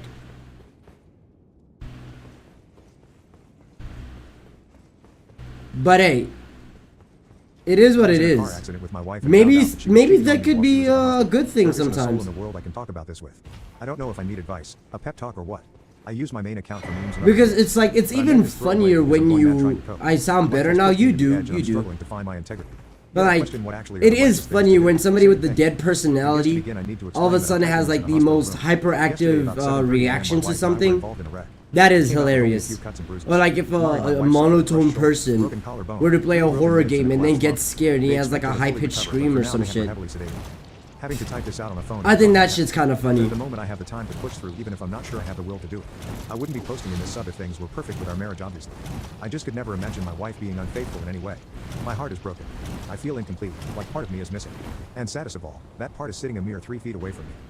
I had felt us growing apart over the last 3 months, but I couldn't come up with a reason why. We are both 34. Mari and I have known each other since we were children. We began dating in high school and all the way through college. She is the only woman I have ever done anything of a physical nature with. Up until recently she could say the same. We married a year after college and had our first child, Michael, a year later. 3 years after my son was born, Carrie, our daughter, began a life of me trying to spoil her rotten. I love my kids more than life itself. If not for that, not even my grandma would let me play a horror game. Why? Thank God.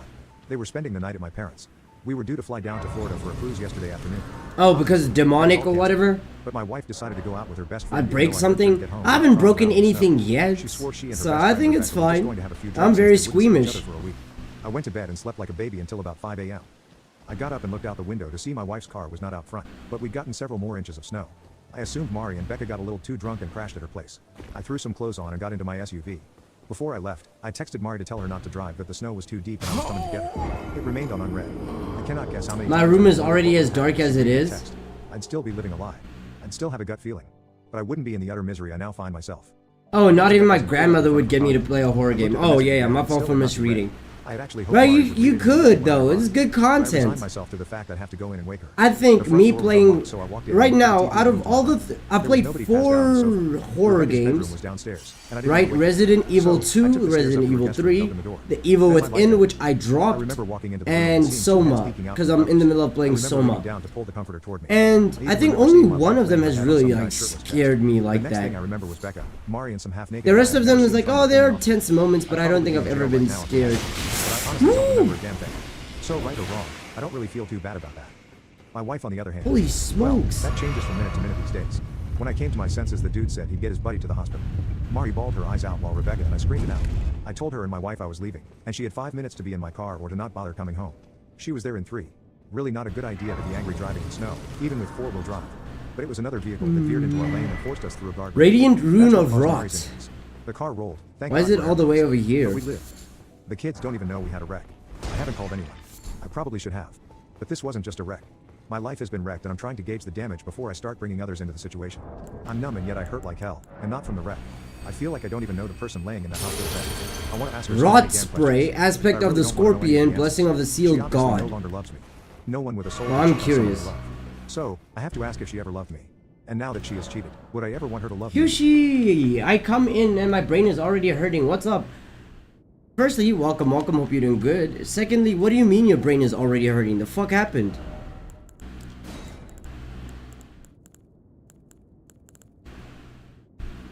It's the rot shit, right? Yeah. Okay, channel a continuous stream of rot in front of you, dealing damage and causing exponential rot buildup. Hold to continue channeling. Okay. That automated voice hurts me. My fault. It seems like y'all aren't fucking with the Reddit stories in the back. By the way, is the government still spying on you, or have they decided to chill up on you? The visage of a sealed god, often depicted as a great scorpion. See, absorb all damage by 20%, decrease the stamina cost of attacks by 20, increase FP, but increases the cost of FP spells by 100%, and lowers FP by 30. Oof. When poison or rot is in your vicinity, you receive a second effect. This effect increases all non-spell physical damage you deal by 10% and lasts 1 minute. Does not stack.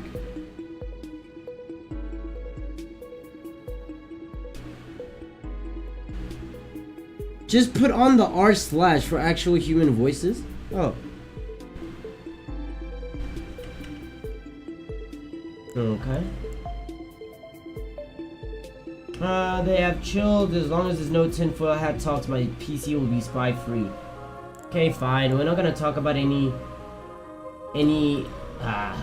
shady shit. I don't know if any of y'all have started reading the book, the Edward Snowden book.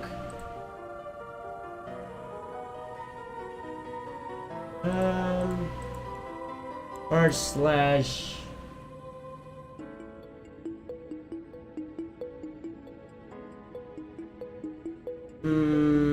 Which ones do I want? Telltales?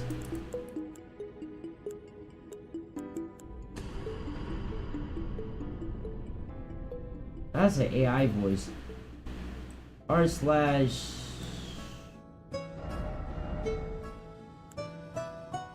Reddit stories. Maybe ask Reddit? Nah, most of these look like they would have an AI voice.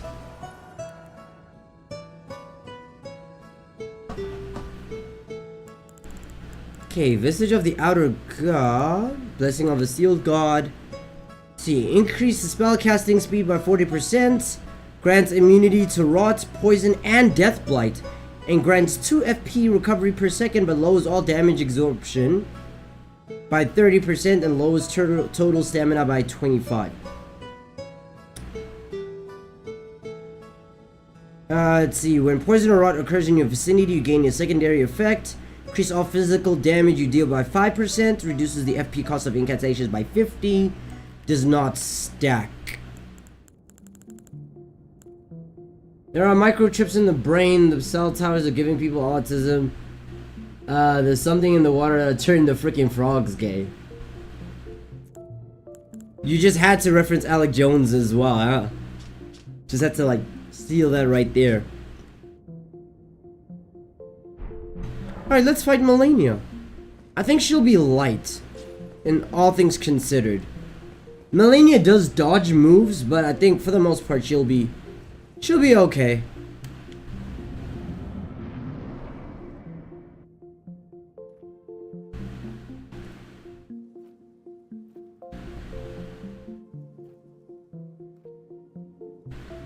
If Melania had the nuke. If Melania had the nuke move, would you quit? Oh, like she nukes the entire boss field and gives us all poison? Probably, yeah. Or I'd have to kill her much quicker than that.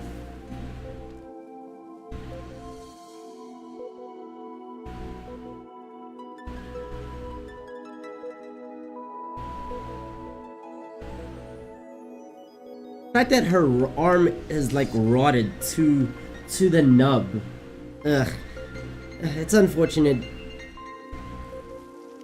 Like I said, for me, Melania cannot be a wife. Too many issues dealing with... Bruh, it's not even like, oh, I can't have a wife with cancer. I dreamt for She so got long. something worse than cancer, bruh. My flesh was dull gold, and my blood rotted. Corpse after corpse left in my wake. As I awaited his return. That would be so cool, but I feel like the game will get uninstalled badly. Speedrun kills. Only the bravest can do. I can do that for some games. Heed Like certain my bosses I know I words. can speedrun. Like Genichiro. I am Melania. My record of beating him is Blade 18 of seconds.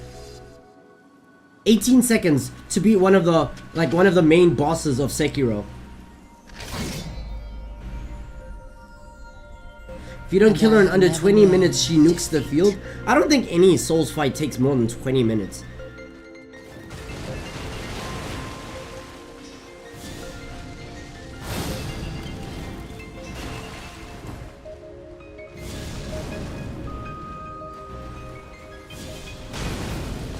Ow.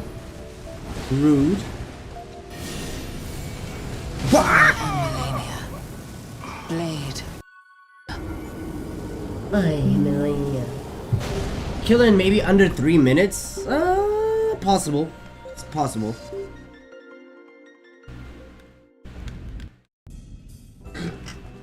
Excuse me.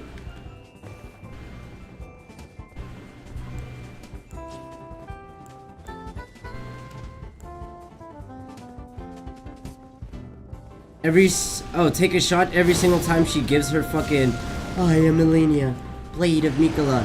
That's the case. What, you're only taking 2 shots at most? We'll see.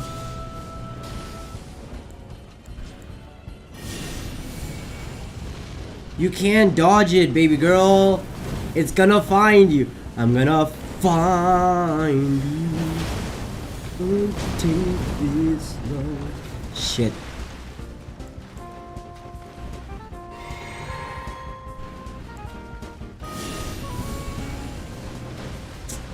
Fair.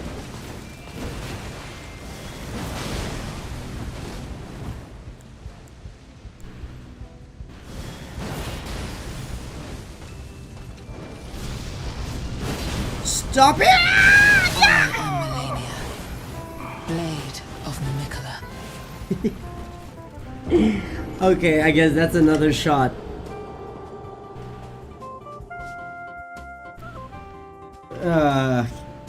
I thought I could knock her out of her waterfowl. I don't know what I was thinking, but I was very hopeful. I was very hopeful. That's to say for sure.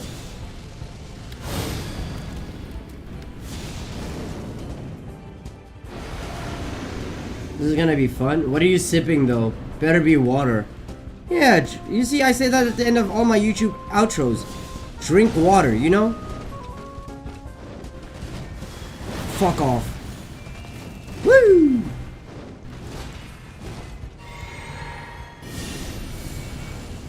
Burning Black Flame. It's gonna find you.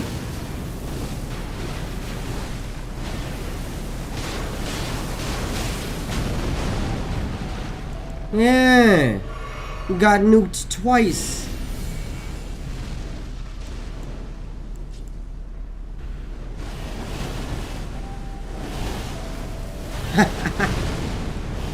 I understand your waterfowl when I'm watching it from when I'm watching it from a distance. I understand it. When I'm up close, not as much.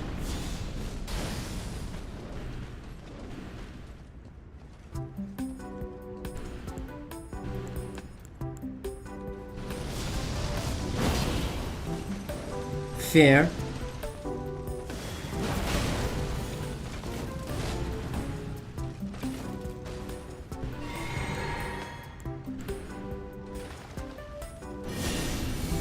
Wearing Black Flame. It's gonna follow you.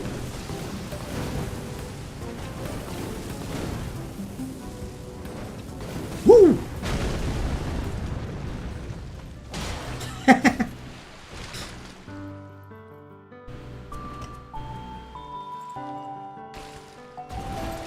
Her long red hair is beautiful, I will say that. I love it.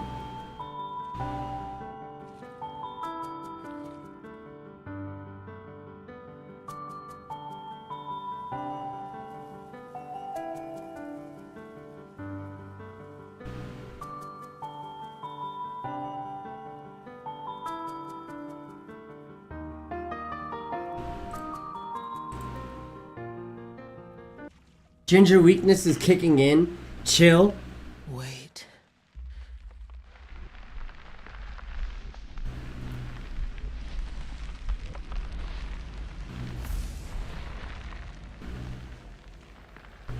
Oh yeah, I forgot.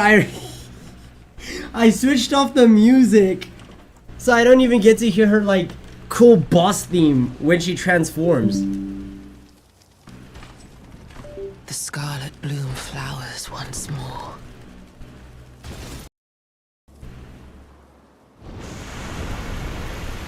I forgot I removed the...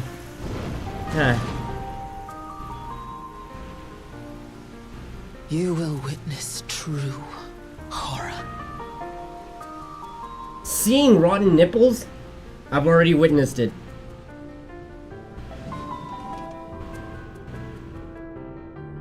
Now, rot. I don't think I want to. Thank you very much. Wait. Okay. Just making sure my controller is connected.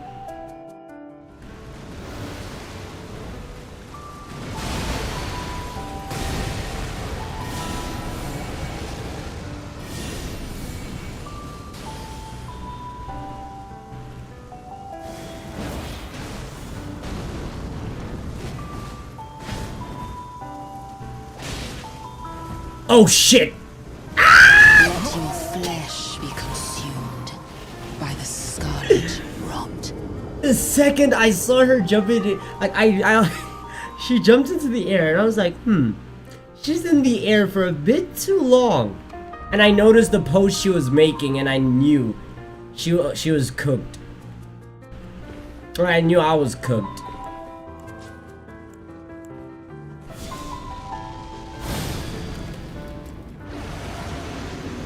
It be like that sometimes.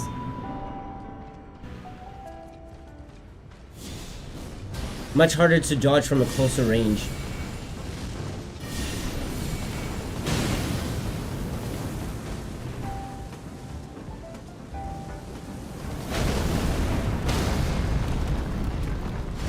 Uh-huh. Them back shots don't feel too good, do they? Huh? I am Melania. 3 shots. Of Nicola.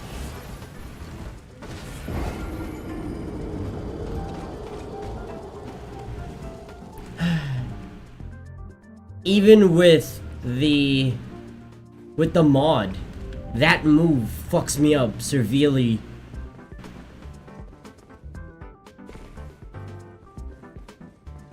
Same move all the time. Yes. The move is so difficult that there are actual guides on YouTube on how to dodge this one move. That's how problematic it is. Or how dangerous it is. I just realized I lost all my money in the fight. Then she's gonna run up to me? Yep.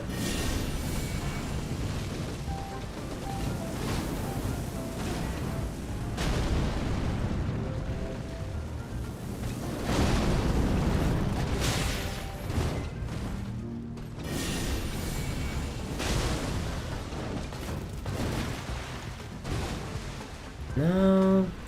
See, this is why I don't want to get up closer. Because if I get up closer, she's gonna hit me with you right there. Roll in. Fuck! Ooh. I thought I had that one. Thought I had that one. It's cool. Soul Annihilation. Burrowing Black Flame. You can dodge it. It's gonna follow you. It has a homing feature, baby girl.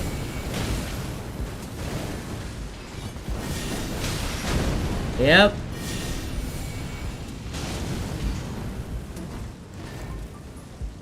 Kind of disregards from the Glowmite Queen.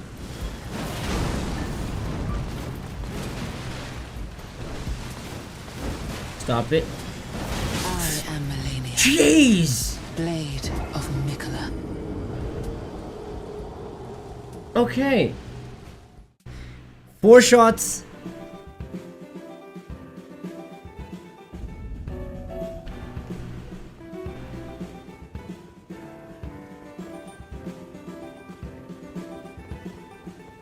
I feel bad for any person doing it with Henny.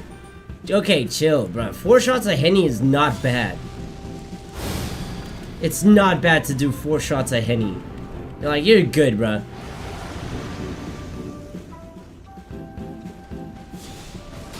By the time this is over, ain't no walking home. Bro, you underestimate, bro, she's not difficult. I'm just making dumb mistakes, like right there.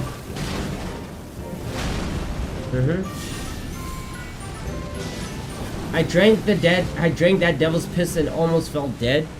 Yeah, but that was like, how many shots? She's gonna waterfowl.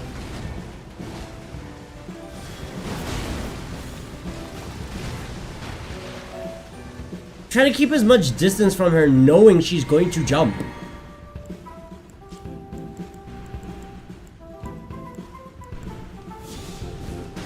Thank you. You see? Ooh! A boss that heals every single time she hits you. What a formidable enemy. I'm dead! I couldn't cancel the animation. Oh, now she gets staggered. 2 to 3, so that's what, 5 shots now? Take your shots. That junk burns like no other. Hennessy just tastes disgusting to me. I just don't like the taste. I don't like the taste of most alcohols. Maybe it's a traumatic experience after that one incident in 2020. But like, I just don't like the taste of alcohol. Even before then, I never really was a fan. That's why I call it the devil's piss. Fair.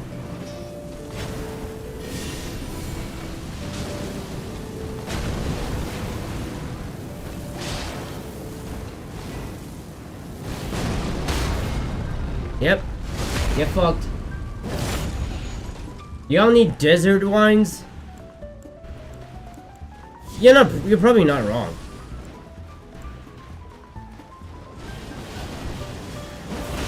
Oh. Ah, yes. She's doing her original waterfowl? The mod decided to add her OG waterfowl. That's so cool. Hey, I'm not gonna lie. I like it. I fuck with it. I mean, I didn't get hit by it. That's why I fuck with it even more. But like, hey, yeah, it's pretty cool. I like that. Makes me smile. Makes me happy. Nice. Soul Annihilation. Oh, shit.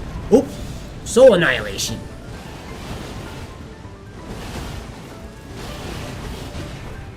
Nice try.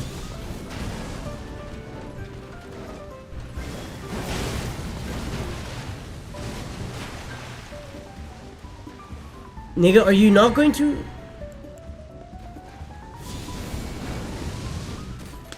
Like, come on.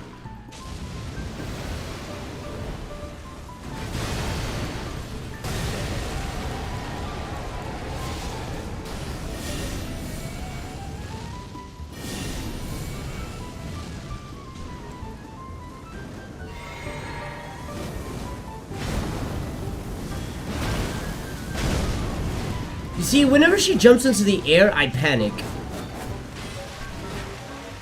Because I know what's coming.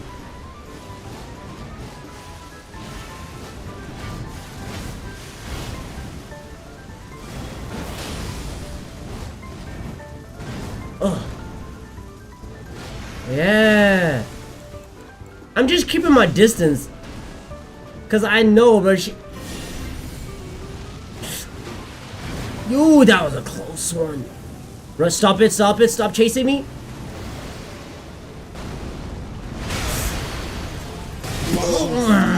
Be consumed by the scarlet rot. She says that as she hits me with a fucking nuke. Ah.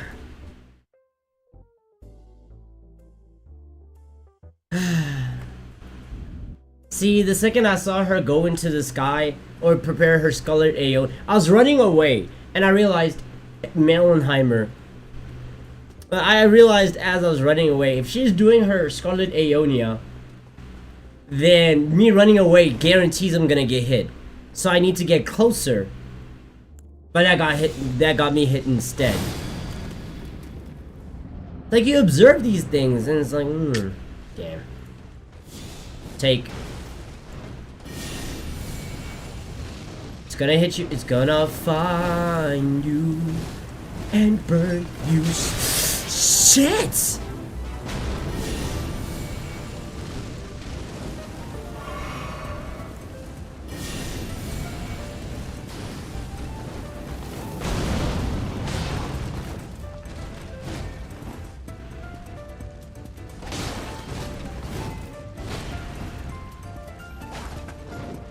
Oh, come on! No! Blade of Mikola. 6 shots, let's go.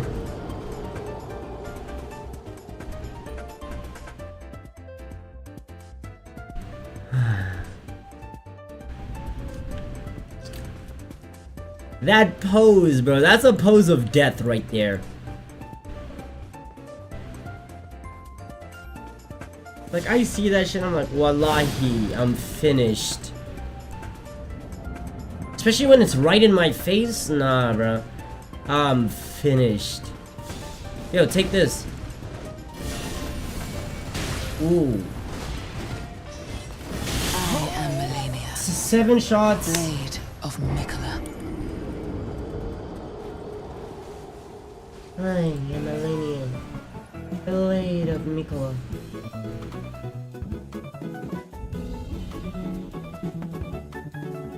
Sup, you beautiful bastards. You're watching the Philip DeFranco show again, and there's a lot of news to talk about again. So just buckle up, hit that like button to let YouTube know you like these big daily dives into the news, and let's jump into it. Starting with, the crazy ex-girlfriend who keys your car, lights your clothes on fire, stalks you. It's a common trope in our culture. And those, they do exist, but crazy goes both ways. Crazy goes always. And so with that said, let me introduce you to maybe one of the most batshit insane crazy ex-boyfriends I've ever seen. 37-year-old Stephen Glosser from the great state of Georgia. Right? And according to an ATF investigator, which the story's wild, the ATF is involved here. Glosser met a woman through an online dating app with a so-called so-called quasi-relationship, it didn't last that long. They ended up blocking each other, which is where it should have ended. But Crazy persists. And Gloucester goes, nah, I ain't having it. So he hits up his friend and roommate, Caleb Kinsey. And apparently, they're perfect roommates because they happen to be the same level of crazy. Because in December of 2022, they begin stalking and harassing this woman, with them allegedly sending her online threats, asking if she wants to die, saying that demons will kill her. Then, according to authorities, Gloucester using an image of her house that she had shared with him to track down the address. And that is when these two devise their plot for vengeance, which allegedly includes, here's the list, acquiring and shooting arrows into her front door, getting and releasing a large python into her home, her young daughter, acquiring and mailing dog poop to her home, also mailing dead rats to her home, fucking scalping her, and finally blowing up her house. And actually, that last one, they allegedly went through with it, with authorities saying the men actually blew up her house with an improvised explosive while she and her daughter were inside. Though luckily for them, they somehow escaped the explosion unscathed. So with this, we've seen the men quickly identified, arrested, and thrown in jail without bond. And now a federal grand jury has indicted them on numerous felony charges. And if convicted, these guys are facing decades in prison. And then, in entertainment and social media news, we have Mr. Beast at the center of another story. Though this time, it seems less about like backlash or controversy and more of a debate. And that's because a lot of people online have latched onto a story from Polygon titled "The End of the Mr. Beast Era." Jimmy Donaldson warped YouTube in his image, but YouTube is warping him back. And the bastards, they got me and a lot of people to click. Right? And this, they didn't speak to Mr. Beast for this. Instead, they just looked at a ton of his content, the interviews that he's done, and they talked about it, both with how he has shaped YouTube and him. Noting that in the past, he said that all he does is YouTube. That he basically lives in his recording studio. Ah, she's doing her OG waterfowl. Someone who will watch content that enriches him, or because he views his time as essentially fuck off. waste. Previously saying on a podcast, all I've ever wanted is someone to just read books with me, watch documentaries, and just like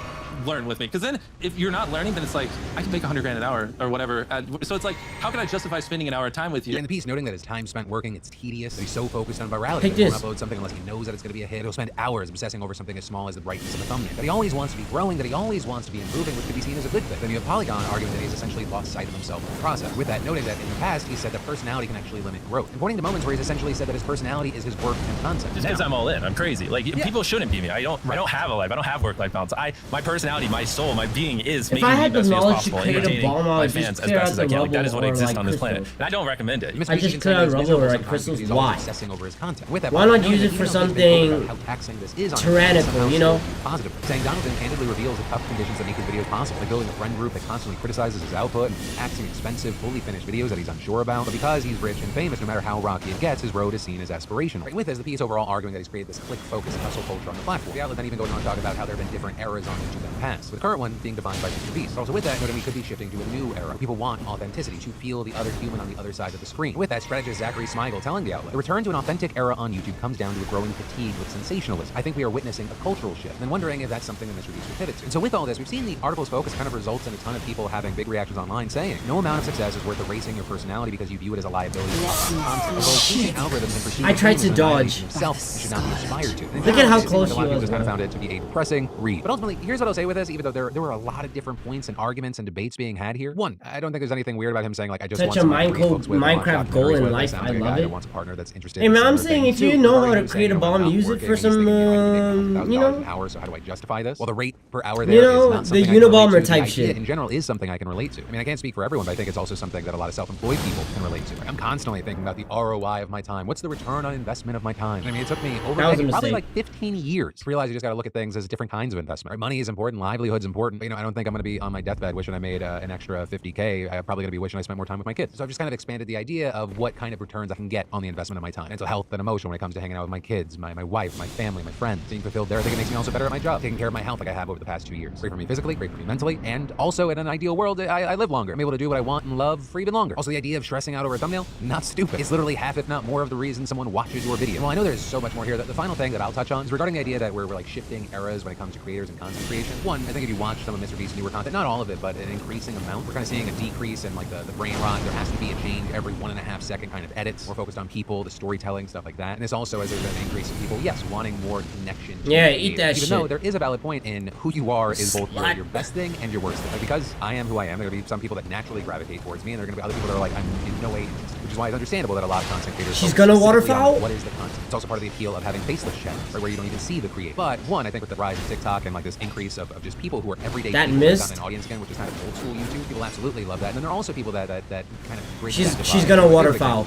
Yeah, there we go. Maker. He understands how to tug on the emotions, doing certain little things, but also in a really authentic and real way. Like his video from over a month ago, Sisyphus and the Impossible Dream, it's one of my favorite pieces of content on this platform. It's a fantastic personal story and a wild piece of content that connects to pretty much anyone that has a dream. But again, to close this out, bringing it back to Mr. Beast, I think it's hard to have a fully locked-in opinion on this because he's still just in the middle of his story, and he is at a height that's really not been seen in this online age. If he again? Channel, and it only gets 100 million God views. damn, I understand. Like, you're annoyed by me. That's 100 million YouTube views. This isn't like the fucking bullshit bloated stuff on Twitter/X. This guy is regularly doing numbers that we really haven't seen since, like, in America there were fewer than 10 channels. And I'm talking about TV channels. Like MASH, one of the most popular shows of all time. Its finale got just under 106 million views. I really don't know if you can accomplish that without being uniquely and probably detrimentally obsessed. Again. Anything you know about human Bro, she really wants me to die to this bullshit. She wants to say that quote. Misinformation over the last several years. And as we've seen, that misinformation can have serious consequences. Right? It impacts efforts to combat actual trafficking, and it can also create setbacks for victims and survivors. Because we want to try to unpack all this, we spoke to Megan Cutter, the director of the National Human Trafficking Hotline. And one of the things she did is she explained that when a piece of misinformation takes off, it can bog down the hotline and law enforcement and take them away from more pressing concerns. For example, in 2020, during the Wayfair conspiracy, we received a 400% increase in calls, texts, and chats to the National Human Trafficking Hotline over a very short period of time, which made it harder for us to actually help people who needed assistance and who were trying to get through to get help versus people who I think generally very well-intentioned were trying to report something that was both all the information was really publicly available, being reported in the media, and also don't feel good. Confirmed to be something that was not happening. The Wayfair example was one really big, elaborate conspiracy. Ooh, she's doing waterfall again. Everyday pieces of misinformation that you taken off, and you probably encountered some videos like car tags by TikToks, menus are getting lured in by abandoned car seats. The thing is, Polaris, the nonprofit that operates the National Human Trafficking Hotline, they've debunked these time and time again, noting that this image of an actual victim being kidnapped by random strangers is inaccurate because most victims are actually. I was trying to roll away, but damn. The Department of Health and Human Services also noting that the image that we have of people being physically held and bonded, it's often inaccurate as well, as traffickers mostly use psychological means of control. With them explaining fear, trauma, drug addiction, threats against families, and a lack of options due to poverty and homelessness can all prevent someone from leaving. Some individuals who experience trafficking may also be manipulated or believe they're in love with their trafficker, which can make them resistant to seeking help. And adding that traffickers might isolate victims from their families and control their money, their ID, their documents, all to trap them. But the videos explaining these realities, they just don't always get as much traction as the one. That was a waste. And that can even impact a victim's perception of trafficking, but it makes it harder for them to identify themselves as a victim. And it can also make it harder for them to share their stories later on. Some of the things that we've seen online when there is a lot of misinformation happening about trafficking is that people who speak out and say, you know, I'm a survivor of trafficking and this is how my situation happened, often face kind of backlash from other people online who say, that's not true, this is how this really happens. And so I think it can really impact the way people, survivors of trafficking, are able to tell their story and are seen in the public sphere. But we also have Cutter noting that these people spreading these false ideas often have good intentions, even if they're wrong. It is important to note and understand. She's gonna waterfall. She's going to waterfall. She's going to waterfall. Intentionally trying to interfere with efforts to fight trafficking. But the videos that go viral are genuinely scary, right? They stoke a lot of panic. And maybe some of these people have encountered a potentially threatening situation, right? If you think you're being followed or you see something odd in public, use those street smarts. If you feel unsafe, still assess the situation. Everything that looks potentially dangerous is a human trafficking toy. It's just not productive. There's another shot. How many shots is that? 6, 7? No, that's 8. Attention and resources and conversation away from understanding that trafficking is inherently this exploitation of power and control, and that, you know, people are often in a trusting relationship with their trafficker, and so it switches the conversation to something that doesn't help us actually prevent or identify trafficking. Bullshit. You got folded by your half-brother. For example, in the past, Polaris called out the Liam Neeson film Taken as a piece of media that really drove those false images home. It created a lot of fear. It's a solid movie, though. Pretty much always buy a ticket to watch Liam Neeson punch people. But Polaris noting that all these years later, the hotline's still dealing with the consequences of that movie, which, you know, spread false narratives about kidnapping, as well as stereotypes about it being like things that happen abroad and not stateside. Even when I'm just talking with folks about what my job is, 9 times out of 10, someone brings up the movie Taken. So it's very much part of the way we talk about human trafficking, even though it's not how we see human trafficking happening inside in the United States. But with Cutter going on to say that even though it was just a movie, it's spawned massive cultural ripple effects. Because these myths and these false narratives become so pervasive and ingrained in our culture. Oh, I still got it! To clear things up. Cutter noting that oh, she's gonna wake up and immediately waterfowl. Information that spreads on their platform. Also being able to think about how do we amplify the voices of people who've actually experienced trafficking, survivors who are out there sharing their stories to correct. There's the That's waterfowl. a really meaningful way to be able to understand how trafficking really happens, is to listen to the people who've been in those situations themselves and hear from them and amplify and share their stories. And with all this, Cutter also adding that discussing this issue requires a lot of sensitivity, and no one should ever be forced to share their story. A real effort to share those stories on our own social media. We work in partnership with survivors to do that, making sure that they consent and are comfortable sharing. Oh, come on! Important is when you're asking someone to share information about their experience, to compensate them appropriately for their labor. And I think that's something that we've talked a lot about in the anti-trafficking field, because trafficking is a crime that inherently exploits people. And so making sure in that sharing of information, we're not immediately waterfalled again. Is one that probably not a lot of people think about, right? You know, how often are you watching a documentary or a show, or you see an awareness ad about some kind of tragic situation and it feels really emotionally manipulative or exploitive of the source material? And this act of sort of vulturously capitalizing on someone's trauma could prevent people down the line from sharing their own story. might not want to be the next face out there. So that compensation element, obviously in combination with consent, again? is a step to balance the situation, make sure there's no further. Damn, she's tired of my bullshit. Might be wondering what can actually be done to prevent traffic. And well, with that, I mean, previously had the director of the University of New Hampshire's Crimes Against Children Research Center explaining to HuffPost, some people are just more vulnerable than others, and we could do a lot more to prevent trafficking by addressing those vulnerabilities, like family abuse, neglect, or foster care placement directly. And also just creating a better understanding of all this helps as well. If you see a well-intentioned person spreading misinformation, is there a way to try and turn that situation around? Harness those good intentions to help people see where in their communities they actually really could support victims and survivors of trafficking, or where they may actually know and engage with people in sex or labor trafficking situations and how they can help. So sort of turning that good intention into already good action, waterfowl direction on where that energy could be best used. And also, I'll just add, if you are someone who is concerned or further interested in this topic, look to reputable organizations and sources who have been in this field for years. See what those do. Use that information instead of just seeing a random thing on social media. This is a propaganda cartoon back in the day used to tell me correctly. Knowing is half the battle. But for now, where I'll leave you is by passing the question off to you. What are your thoughts here? And then, so a friend of mine actually thanked me the other day because she was in the snowy mountains. Again? And long story short, she was without her snow boots and her dog being get walk. She told me that she remembered her stormburst and she was shocked that through all the wet snow, they actually kept her feet dry and, more importantly for her, warm. Yes, sir. Exaggerate. Bessies are the real. I survived the waterfall. Which on that note, she couldn't believe that should be on a t-shirt, low key. Y'all know I wear my Bessie stormburst. I survived the waterfall. I just hose those babies off and then I'm good to do just about anything else in the same shoes I was wearing out in the element, including take my wife out on a date night. So thank you, Bessie, for being a fantastic partner of the PDS and for making great looking shoes we can all wear in any weather. Again, they're ideal for any occasion that might come around walking. Give me a head. Yeah. Snow days. Right. Heading out early on a damp morning. Delicious goes on and on. So what are you waiting for? Go get yourself a pair of stormbursts. Just go to Bessie.com/DeFranco. There we go. Off your first order. That's Bessie.com/DeFranco. And then everything. Dear Nicola. Oh, Dearest Miko. My brother. My brother. Sorry. I finally met my match. Yeah, and he dicked you down. Ha ha. Your match was Radon. I'm your superior. Aha. Oh. Spilling it out on your fuck ass grave. グレートだぜこいつ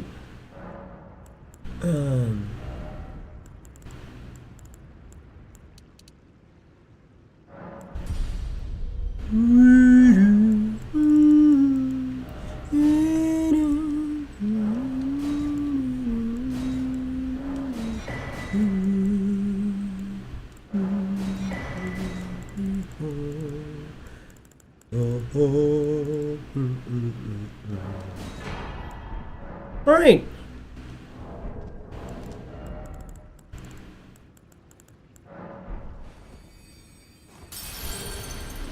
Let me just level up.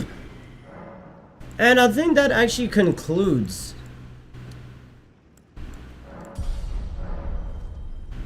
Good luck killing the rot goddess. We just killed her. Here's her corpse, this giant flower. But hey, don't worry, you bailing out? I'm tired as fuck. The live stream might end soon as well.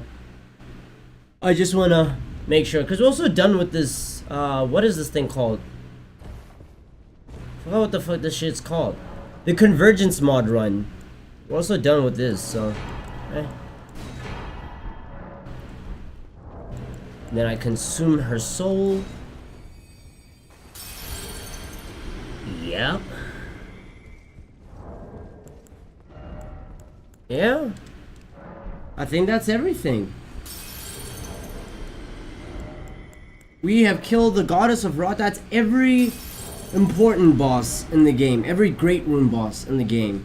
I think the only one that would be missing... No, there is no great rune boss that's missing.